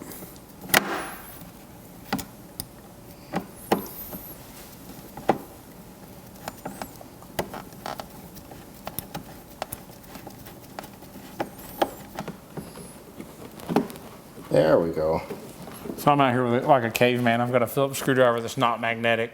So Samantha down, she's always putting screws in these amp plates and such. She ordered magnetic tip screwdrivers. So she's a couple steps ahead of me in the tool department. They were Milwaukee though, so she copied me.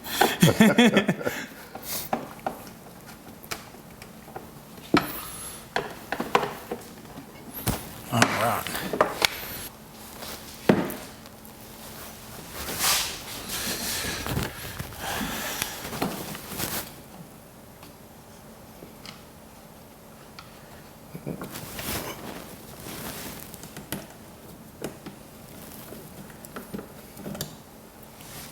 So for all of you people at home that are wondering, how much does he charge to use his tools and to talk you through the install?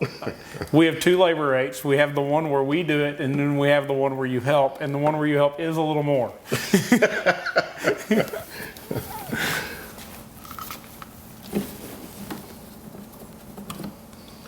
All right, now let's see if this one's going to be nice to me.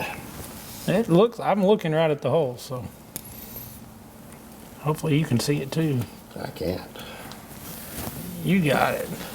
Holy crap, the first try. Look how easy. Look at that. It's almost like I've done this before.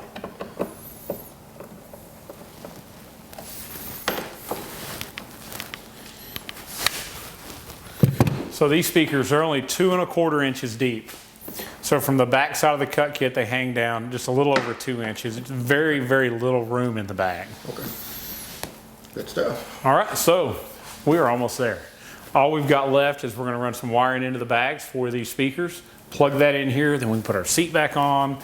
We'll test that everything is set right and works right, and we'll put our fairing on. I mean, we're at the home run now. It's the very, very end. Make it happen. Home stretch. All right, so I'll roll the table over, we'll take a bag off, and we'll drill our hole for our grommet for our wiring. All right, so Q's done a great job. He's got our lid cut kit installed, speakers installed. Next part is we just have to run the wiring into the bag. So I wanted to show you where we would normally do this. Right at the front of the bag, so this is the front edge closer to the seat.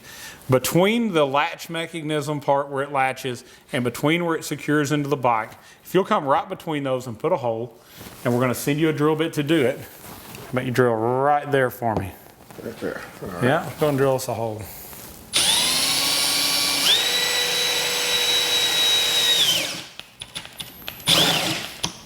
I think I gave you my bad drill.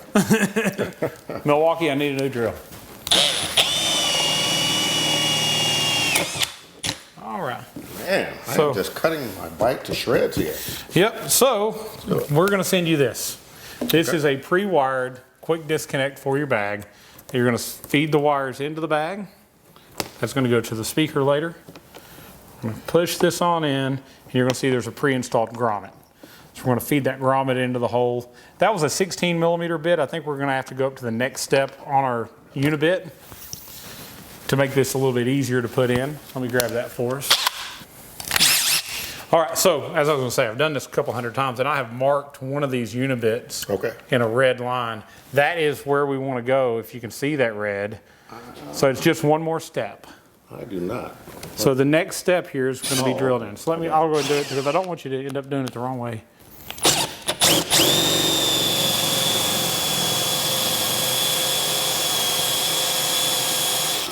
These bags are pretty thick, so normally I'm going to open it up. I'm going to go back from the inside and do the same thing again.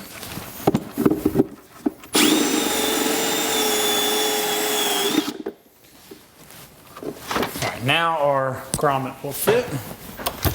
Now the bit that we just used.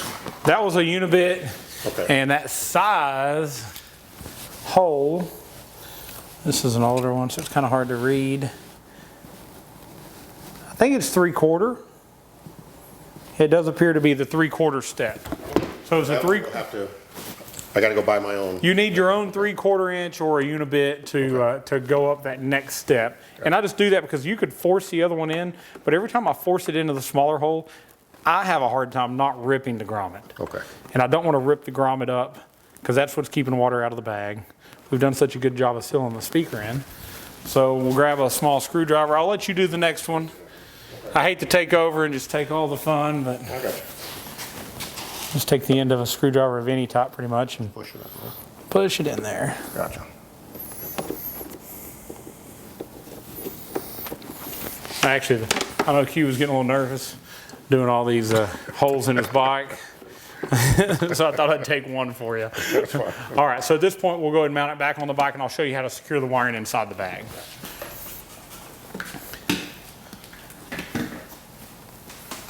All right, so we're just cleaning the inside of the bag with a little bit of rubbing alcohol, because we're going to be putting some zip tie bases that are self-stick to the inside of the bag so that we can keep that wire right where we want it. It looks a lot better and a lot cleaner when we do something with the cable other than just hanging it inside of there.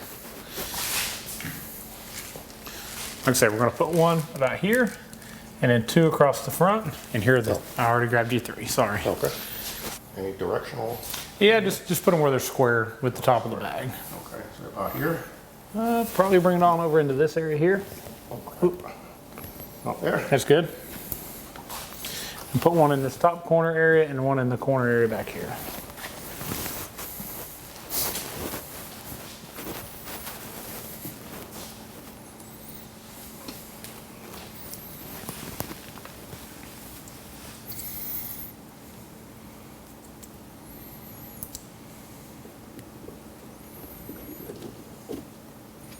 All right, so now we're going to wire up the actual speaker. So you're in audio and car audio, which motorcycle falls into car audio. EIE color code says that anytime the wire has a stripe on it, it's the negative. Okay. So the striped wire will go to our negative terminal, which does have a black wire going to it. And they did put the larger factory style connector on here, so I may have to change that spade, because they've got it set up where if you had the boom connectors, it would also go on. So I'm going to open that up a little bit.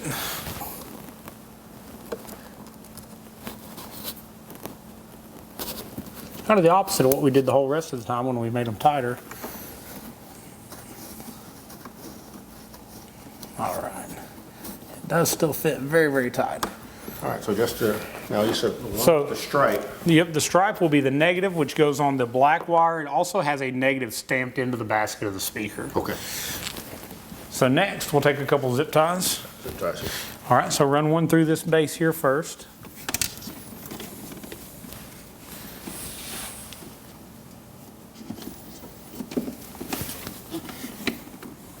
Yeah, genius. You got it right. You always want to make sure you've got them going the correct direction, because most of the time I put one on, I've got it backwards. Then I get to go again, so.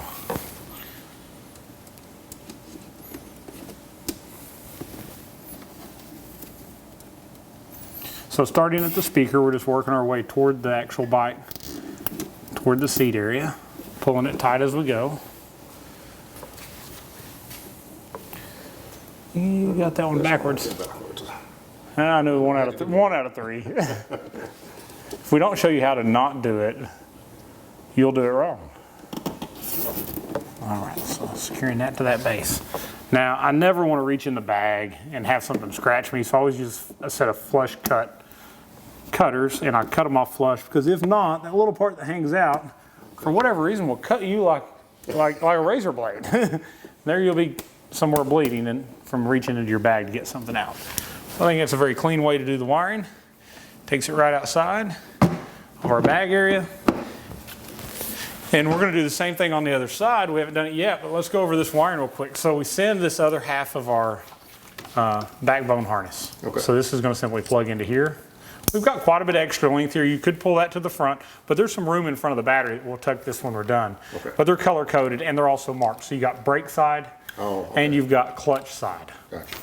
Purple is always going to be right rear.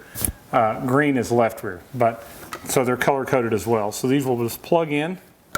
So now we have a place here to disconnect, and normally I'll put a zip tie around here or a harness here to secure it. Okay. And then I normally leave them exposed. Some people want them hidden, but when it goes in for service, we want them to see there's a connector. Right. Because if they don't see that and they pull and they break it, it's kind of on you too, unless you've told them that you've hid it behind the side cover. Gotcha. So we normally leave it out there. I don't think by the time the seat's on, you don't see it. Right. So let's go ahead and take our other bag off. We'll drill a hole in it and we'll move forward back there.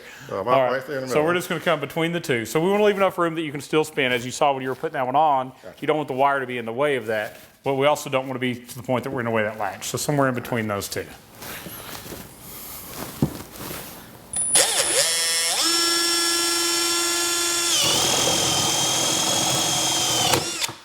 It's just another hole. All right, so let's swap over. We already saw on the last one, it helps to go one size bigger. You want me to do this part since I can see the markings? Open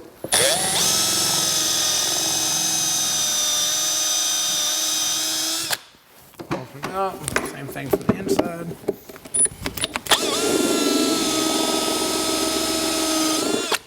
There we go. Cleans it up. All right, so the green wires go on the left side of the bike.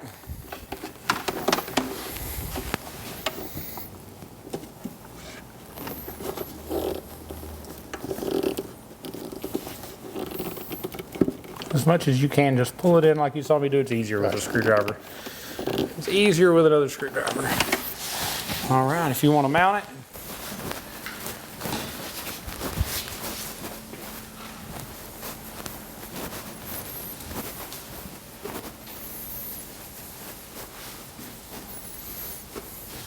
so again, just one up in this corner, one over here, and one toward that area.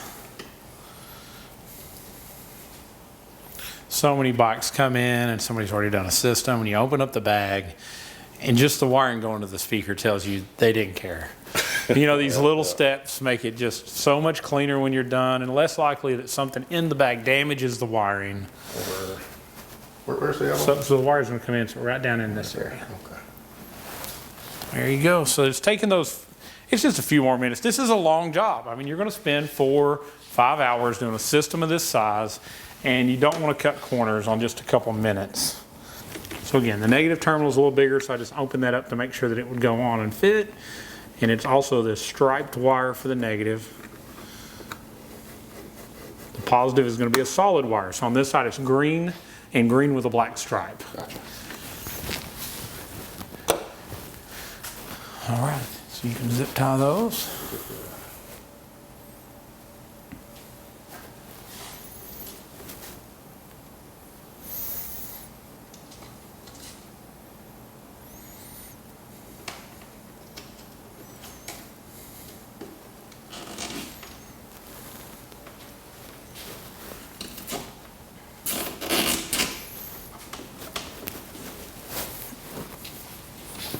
You're probably going to need a little bit of this lead as you get in that corner, which you didn't go tight yet, so good job there.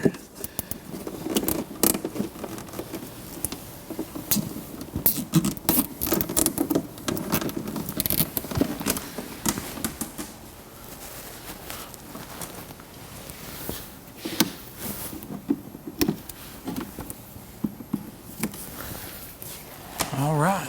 All set. So I think it looks pretty good. I think it looks fantastic. All right, so the next step, we've got everything pretty much back together except for the fairing. And before we put our headlight in, we need to do something with all the wiring we have from behind the radio. So one of the first things we can do is we can bring our wiring around the top of the amp. We want to keep our thumb control module up here high because, like I said earlier, we don't want water to get in it and we don't want it hanging where water would run into it. The other wiring that we have here can tuck in behind where the headlight would go. And there's quite a bit of room on a road glide. You can take that as I like road glides better or not. But there's a lot of room behind the headlight for wiring, which is really handy when you're trying to find somewhere to put all of it. So far I haven't even used a zip tie yet. All I've done is position wiring in a better location. But I'm going to take and actually secure the wiring that I've done up in under here 2 factory harnessing. So you've got the factory harness that runs down both sides to the backbone of the bike. I'm just going to zip tie 2 of those. Keep in mind this is our headlight connector, so we want to keep it where we have access to it.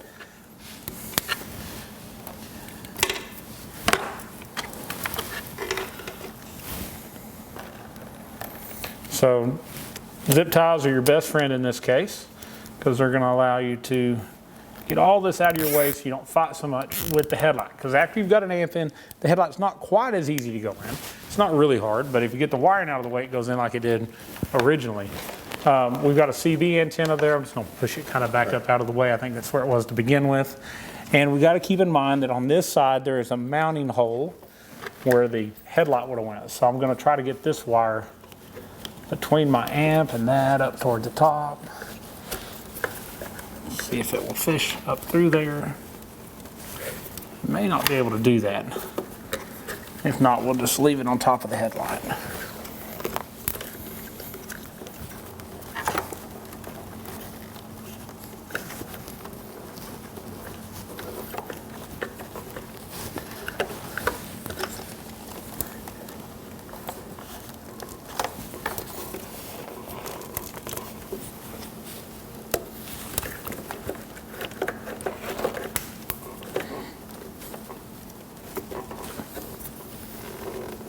All right, I believe I've got that wire up where it's not going to be in our way.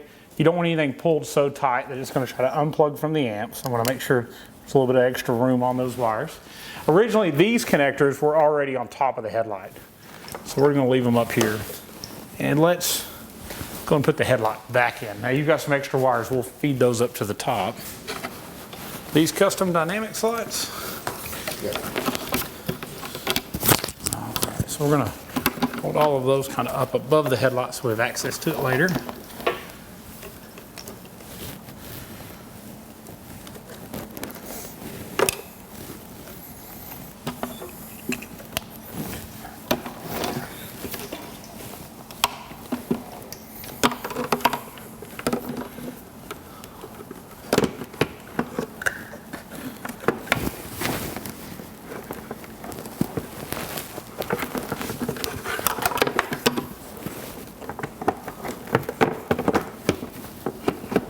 So you'll notice the outside of your headlight has some little guide pins. They line up with these vents to put those back in the correct place. Looks like we're getting pretty close to where we're supposed to be.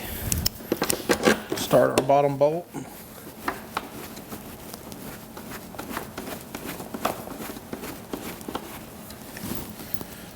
Do the one on the other side.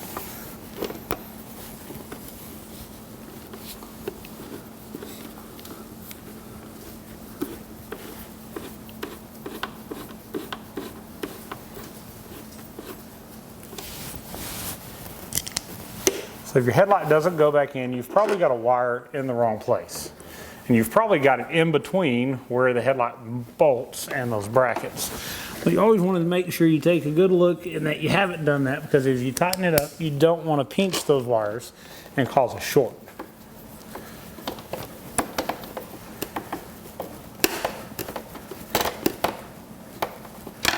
I think everything went back in pretty well there. Got all of our wires out of the way. Let's go over all of them again, make sure it went all the way tight. All right, so we want to take our lights. There was a left and a right for that. We're going to run them kind of back up left and right. But I also want to put these original connectors back into the headlight somewhat where they were. So one would have snapped in here.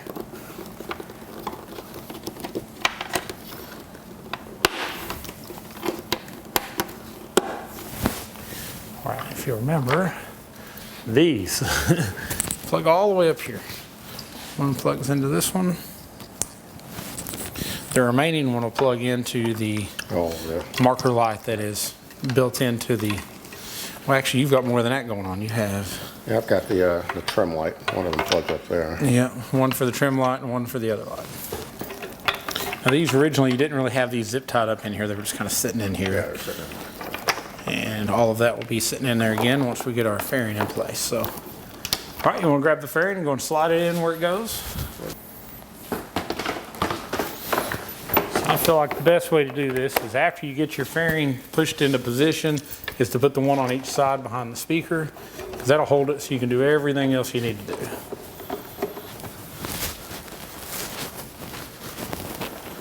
Check the other side.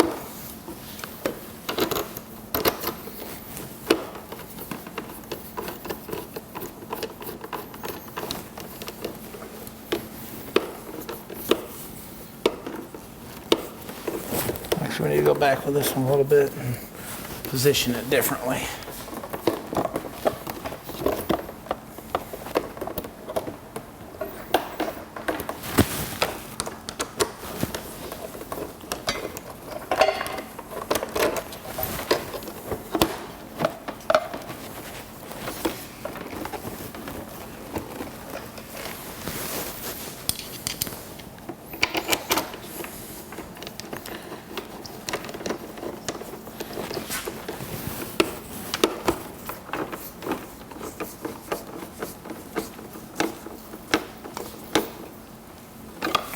All right, I'll let you put the rest of it back together. I just want to kind of get it up there where it goes. Now there's an optional microphone that we could have installed. We chose not to install it on this particular job. Okay. Really, the microphone is handy at low speeds, but most of the time if somebody's calling, you're going to be visibly seeing that they called, right. And we recommend pulling over and then talking to them.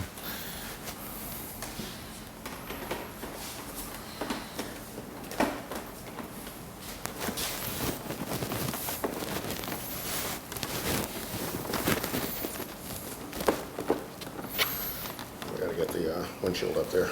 Yep. I was just making sure we didn't have it upside down. I'll get the windshield if you want to get the windshield bolts.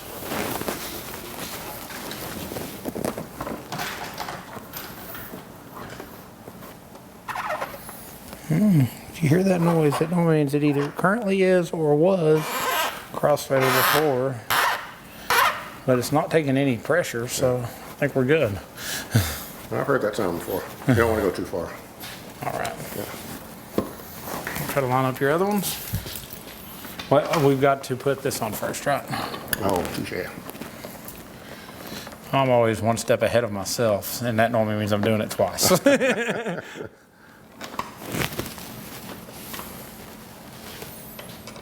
was the bigger one for that one. So the other one laying there, not quite that big. See.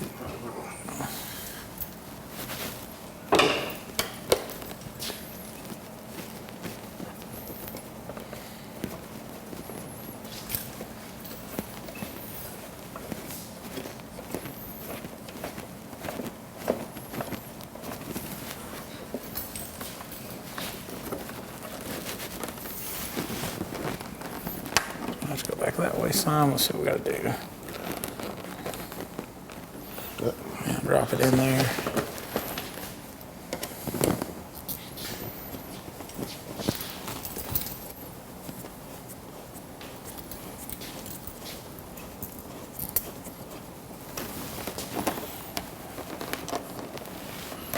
Oh, I can't tell where the... There you go. Should go in there.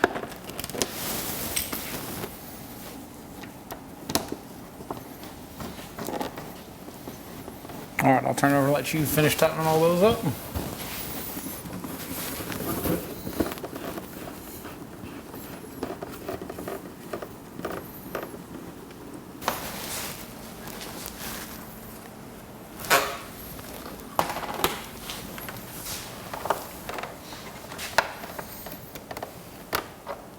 Is there anything behind it? No, just screw it right on.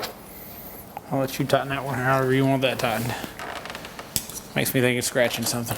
It's definitely scratching.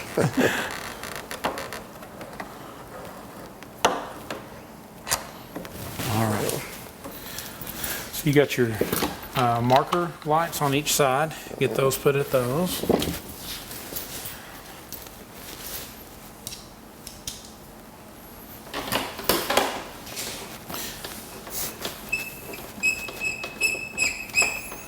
All right, so we're putting our lower fairing bolts on each side at the marker lights back in now. Next, we'll be going around to the other side to do the lower Torx T25s, and we'll install the new speaker grills.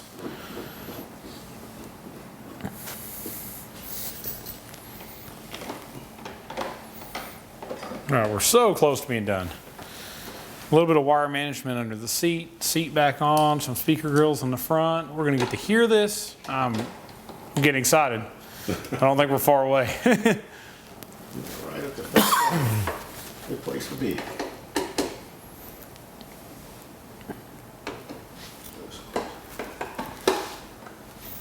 All right, you want to install your speaker grills. Here's one for the other side.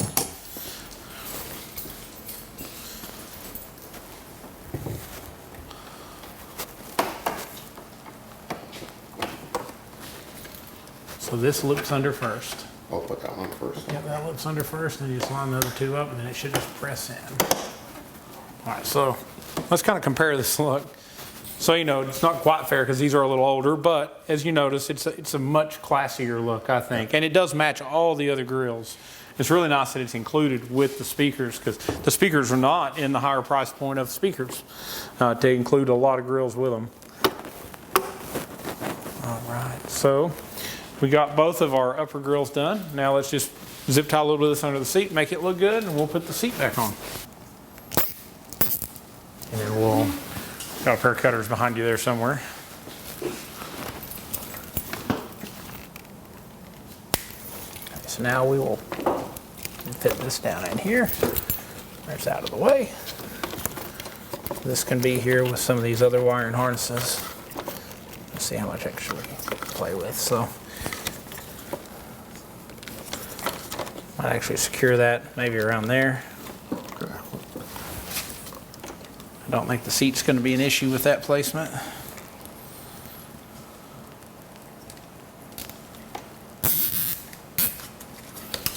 Yeah.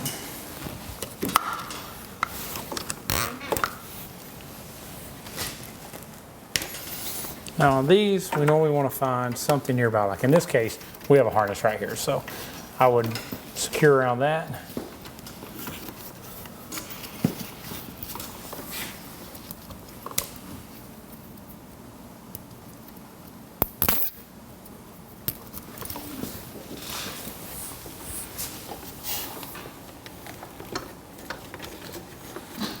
And our other side, kind of the same thing, go around this other harness that's already in here.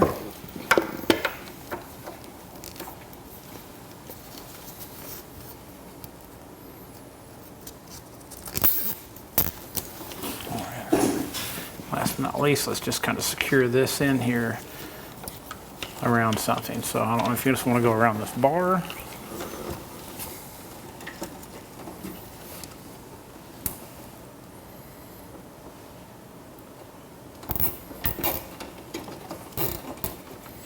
All right, so we can flush cut a couple of those and we should be ready to put our seat back on.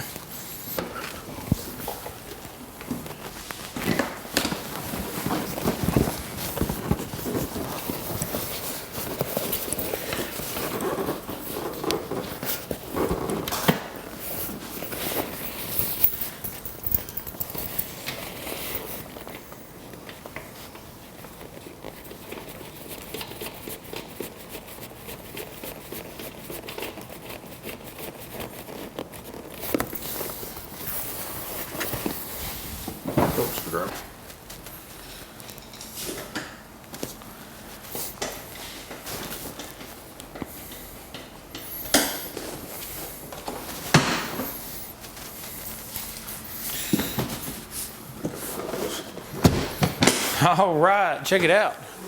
All we gotta do is take off a fender protector and we're back to like we were when we pulled it in, only better. All right, so I want to take a second. I want to talk about some of the capabilities of the new radio that Q's had put in his motorcycle today, that we watched him put in himself. So it does have Apple CarPlay and Android Auto. Those are the two big features a lot of people wanted from the GTS radio. What that means is when you plug your phone in, the safe apps, your navigation apps like Apple Maps, Google Maps, Waze, those are going to be displayed up on the radio when plugged into the USB. We also have all of our music apps: Pandora, Slacker, Spotify, Hulu, Tidal, Amazon Prime Music. I mean, the list just keeps going on. There's so many different ones. The SiriusXM app. You can do all of these apps and they'll be on screen. They're considered safe apps. At the same time, while it's plugged in, it's also going to be charging your phone and giving you these options. One big thing we get over the GTS radio, because everybody wants to talk about the few things we lose, and I'll start there real quick. This will not operate a headset. A wireless headset will not communicate with this radio. You cannot have a CB with this radio. If those two things are very important to you, this radio is not for you. This is for people who are really serious about audio and they want the new features. They want Bluetooth that connects faster. I have timed it. It's about 13 seconds to connect my phone through Bluetooth. after boot up. It's about 3 minutes with a factory GT radio. I mean, your friends have left, you're still hoping your phone connects. We don't know if it's going to happen. So the other big things are things like custom colors of our icons. I think it's really cool. We customize these bikes, we make it your own, and so you can do that with the coloring. You can also change background images on the radio too to suit an image that you want. Here's the big part to me, equalizer, 13 band EQ. High pass and low pass filters. So in layman's terms, what does high pass and low pass mean? If you turn on a high pass filter and you set a frequency, it's going to cut off any bass frequencies below that number. So if we set a high pass filter at 80 hertz, and that's a very popular setting to have it on, that means our 6.5-inch speakers are going to play 80 hertz and up, and the bass below that is going to be attenuated down, normally in a 6 decibel or 12 decibel slope, so that when there's a deep bass note that plays, they still play it some, but not as loud as everything else, so it doesn't distort the music and make it sound bad. Low pass filter would be, say, on the subwoofer output. So if there was a sub in the bike, the low pass filter would block all the high notes, because there's no need in sending high notes to a sub. It doesn't want to play it, it doesn't sound good doing it. So all of that is adjustable and built into the radio. We also have what's called band pass, where we can actually block high range, high pass, and low pass to one speaker at the same time. It's called band pass. So let's say we're doing an 8-inch mid. We want it to play a range. We don't want it to go as low as a 10 or 12-inch sub, and we don't want it to be playing treble either. We're going to enact a band pass, which that's built into the radio. Full sub adjustment. So if we add a sub, we can control it up and down. Thumb control still functions, EITMS still functions. All the things that some people worry about as far as our info button is not going to bring up oil pressure. It's not going to bring up oil life, oil temp, the things that you could do on some of the newer radios. Not all of the radios did this to begin with. All those things still work through your instrumentation. You still have an oil can that comes on if you have an oil pressure problem. You still have temp lights that come on, tire pressure lights. All the things that you could view in the radio, which you probably didn't normally look at, does have what we call an idiot light or dummy light that pops up on the gauge. So you don't lose any of those features. The big part, 13 band equalizer. Now a lot of you have bought this radio or you're thinking about buying the radio and you look at this and you have no idea what to even do with it. There's a bunch of preset EQs and I'll tell you I don't like any of them.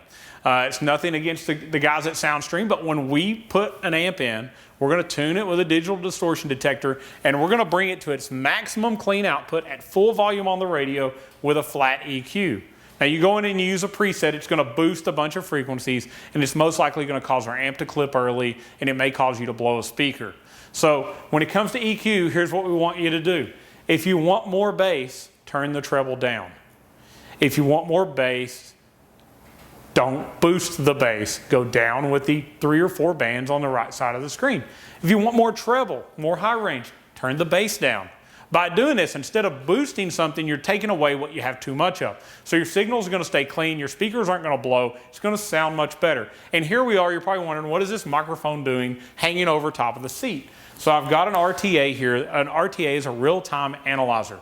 It is listening to the sound in the room, and when we play proper test tracks, like I'm going to play pink noise is every frequency at the same level at the same time. I'm going to get a graph on my computer showing me what kind of sound we're getting out of these speakers. Now I've set the microphone at head height. This particular system is 6 coaxial speakers. What that means is the tweeter and the mid are on the same connection. It's not bi-amped, it's not a component set, it's called coaxials. A lot of people will tell you, you need a DSP to make your system sound good. Well, if you got coaxial speakers, you have very little adjustment that a DSP can do beyond an EQ. I'm not going to get into a huge argument or go into all the details on DSP at the time, but there are other things it does, like time alignment.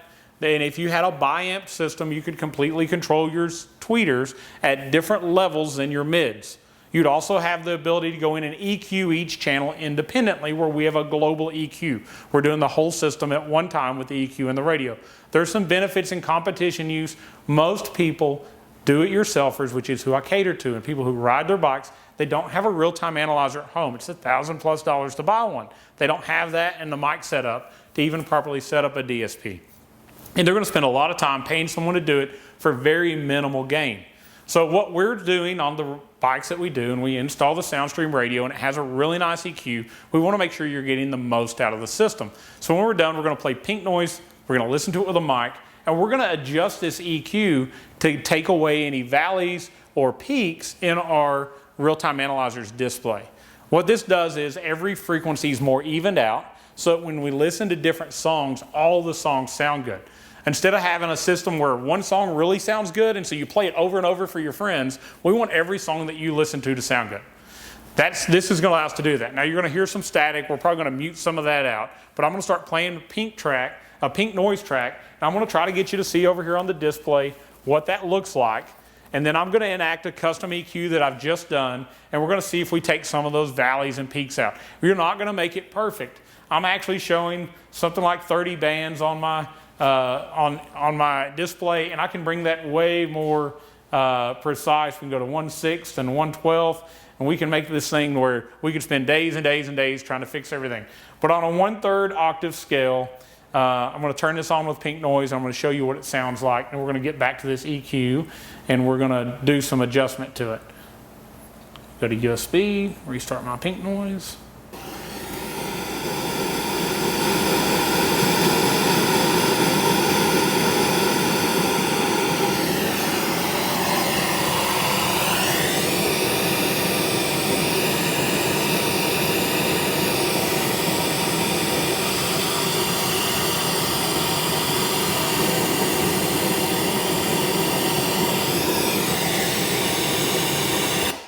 All right, when I unpause the track, what you're going to see is what the EQ looks like if it's left completely flat. So I want you to take a look at it.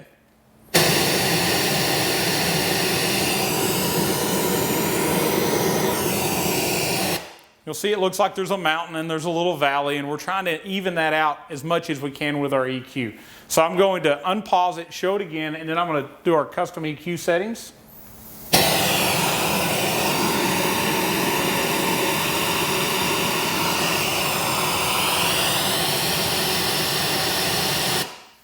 Like I said, you can't make it perfect with 13 bands, but you can definitely make it a lot closer where there's not as high a valley or high a mountain or as low a valley on our display here. And I think you'll notice here in that actually what we had to bring down was from 200 hertz to 500 hertz, and we had to boost a little bit at about 1.25 kilohertz.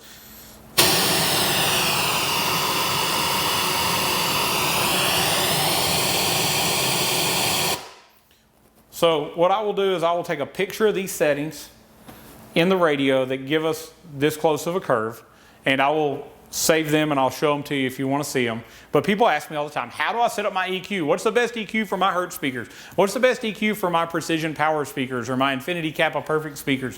When you ask that question, a lot of that is personal preference. Even if I set the EQ like we've done here to give us our best sound with all of the music we listen to, most likely there's something you listen to more than everything else. A certain genre of music that really brings you back to a time that you enjoy, so you listen to more of that. And if that's the case, you're going to have to go in, and if you think there's too much treble or too much bass, turn down the opposite some to your liking. But it's really hard for me to tell you what you're going to like and what sounds good with what you're listening to from all the way over here in Tennessee. But if we do the install, or if you want these specs, like this is the Precision Power setup that I would use. I've got another one for Hertz and a couple of the other speakers. If you'll shoot me a text, an email, whatever, I'll send you a copy of this so you can adjust it. And what we're doing is we're just flattening out that EQ a little bit more on the output side of the speakers. Now, understand when you looked at our graph, 80 hertz and down drops off. I'm blocking that on purpose with high-pass filters. The upper end of the spectrum is so high-pitched, we don't want the highest point of the treble to be at dog whistle level really, really loud. So that's also being cut off some. But I think we flattened it out quite a bit with this. I wanted to go into more depth of what you can do with this many bands in an EQ. A lot more than you can do with bass and treble in that factory Harley radio. But thank you so much for watching. I just want to add this in, and hopefully we'll put this in before. We're going to go to our walk away, and I'm going to let you hear what the bike sounds like with some music playing. All right, guys, so about 5 hours of actual work ago, a lot of talking, a little bit of eating. We started this bike, and I think Q's done a great job. So yep, I appreciate it. As you watched, we had him do it just step by step. He did most of it. I can't stand to stand back and touch nothing, so every now and then I jumped in and grabbed a few things. But overall, I'm very impressed. Most of this kit is actually engineered by Precision Power, and the complete plug-and-play harness they have was very, very easy to install, saves us a lot of time, and it looks extremely professional. It looks like it was factory installed. At Volunteer Audio, we've added a few things like the backbone harness, the quick disconnects. We've assembled some extra parts to make it even easier in our bundles. But I think overall, this bike is looking really good. It's about time to listen to it, though. We need to see how good does it sound. 'Cause, you know, looking at it's one thing. The new radio made it look like a new bike. The new speaker grills are just so much classier. The old worn-out rear grills being replaced looks great. But let's fire it up and let's listen to it. And then hopefully, if weather holds out, we'll go somewhere and we'll get a walk away and see how far it'll go. And also find out what Q thinks after he's rode it, because we need to find out. That's right. Key is, what does it sound like going down the road? Going down the right? road, absolutely. All right, so let's fire it up and let's get us a song playing.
Creation of emotion. It can make a bad day into a good day. Right. It can bring us up and make us sometimes drive too fast. Yeah. But I think you'll be able to pick whatever you want and be able to hear it loud and clear now. Yeah, this sounds really, really good. Well, it looks good, sounds good. Let's take it out of here, get out of the garage into an open air environment. Let's do it. Let's check it out. Let's do it. All right, so we rode up to a local shopping center here. It's actually, we're at my church, Beach Park Baptist Church. We're under the awning. A lot of times we do this in the parking lot, but it's fixing to rain. Q's done a great job. You definitely need to check out Riding and Wrenching. This guy is the biggest little YouTube channel on the entire interwebs. I love listening to him. His voice is perfect for us. I love it. But we got his bike built, and we're gonna play some copyright-free music, same one we just played a minute ago. We're gonna walk, and I'm gonna show you just how loud it is from a distance. We're gonna walk a little over 200 feet, and we're gonna see what it sounds like. So let's fire this thing up, and we'll walk away.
tell you thank you for watching. I want to go over one more time real quick everything we did to this bike.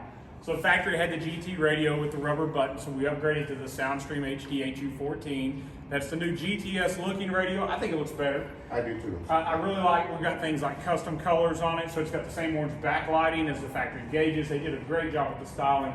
But Apple CarPlay and Android Auto, great equalizer built in. We did the Precision Power 6.5-inch speakers in the fairing and in the tour pack.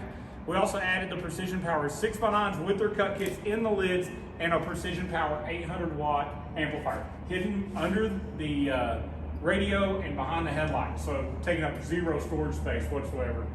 Q's done a great job. I think you just heard it. Excellent.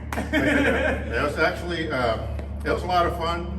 I enjoy working on my own bike. I've said that before and I'll say it again. It's a lot of fun, and this is a cool project that is definitely a do-it-yourself project. This was the basic tools, no special tools were required, and I cut a hole in my saddlebag. 2 of them, no, 4 of them. So I love it because I love that you encourage people. I love encouraging people to take on a task to this level, because this is daunting to some people. They're like, I have no experience with audio. I don't know what I'm doing. This kit is well thought out. Everything you need is going to be there. We also do free tech support at Volunteer Audio. So you're either going to talk to Zach, you're going to talk to Samantha, you're going to talk to me. We've all done it. We know what we're doing. We do it over and over. Plus we have step-by-step YouTube videos like the one you just watched. It goes over every aspect of it. And I'm sure you're going to have a few step-by-step videos yourself on it. Absolutely. So definitely subscribe to Riding and Wrenching. You can see more with Q in it. And if you haven't already subscribed to Volunteer Audio, please like this video. Comment if you have any questions. You can call us at 1-844-30-AUDIO. You can also visit volunteeraudio.com, or you can send us an email at sales@volaudio.com. So many ways of getting a hold of us. We'd love to meet you. If this is more than you think you can do on your own, come in and hang out with me for the day. We'll get your bike done, or maybe we'll do it in an evening, and we'll let you get out and you can go visit the Smoky Mountains. Here we are in East Tennessee. We've got beautiful places to ride. I'll give you a list of those. Make a trip out of it. But thank you for watching. You got anything else you want to finish up with? No, I just appreciate it. I think this is, like I said, it's an awesome project, and I'm actually looking forward to doing it again. This was a we lot got of another fun. bike, don't we? I got a street glide, and I'm going to do the same thing on my street glide. Awesome. So I'm really looking forward to it. This is a fun project. Oh, here's a question for you. How many hours, billable hours, or is that something that you... So if we did a 6-speaker like this, it's about 5 billable hours. 5 billable hours. Yeah. And so that's something that you can save yourself. That's, and it's fun. You get the satisfaction of saying you did it yourself. So I've run into so many people who have done their own, or who had audio systems installed. I've done my own. And so it's just a little bragging point. And it is really cool. Definitely. Thank you so much for watching. God bless, and I hope you have a good day. Take care.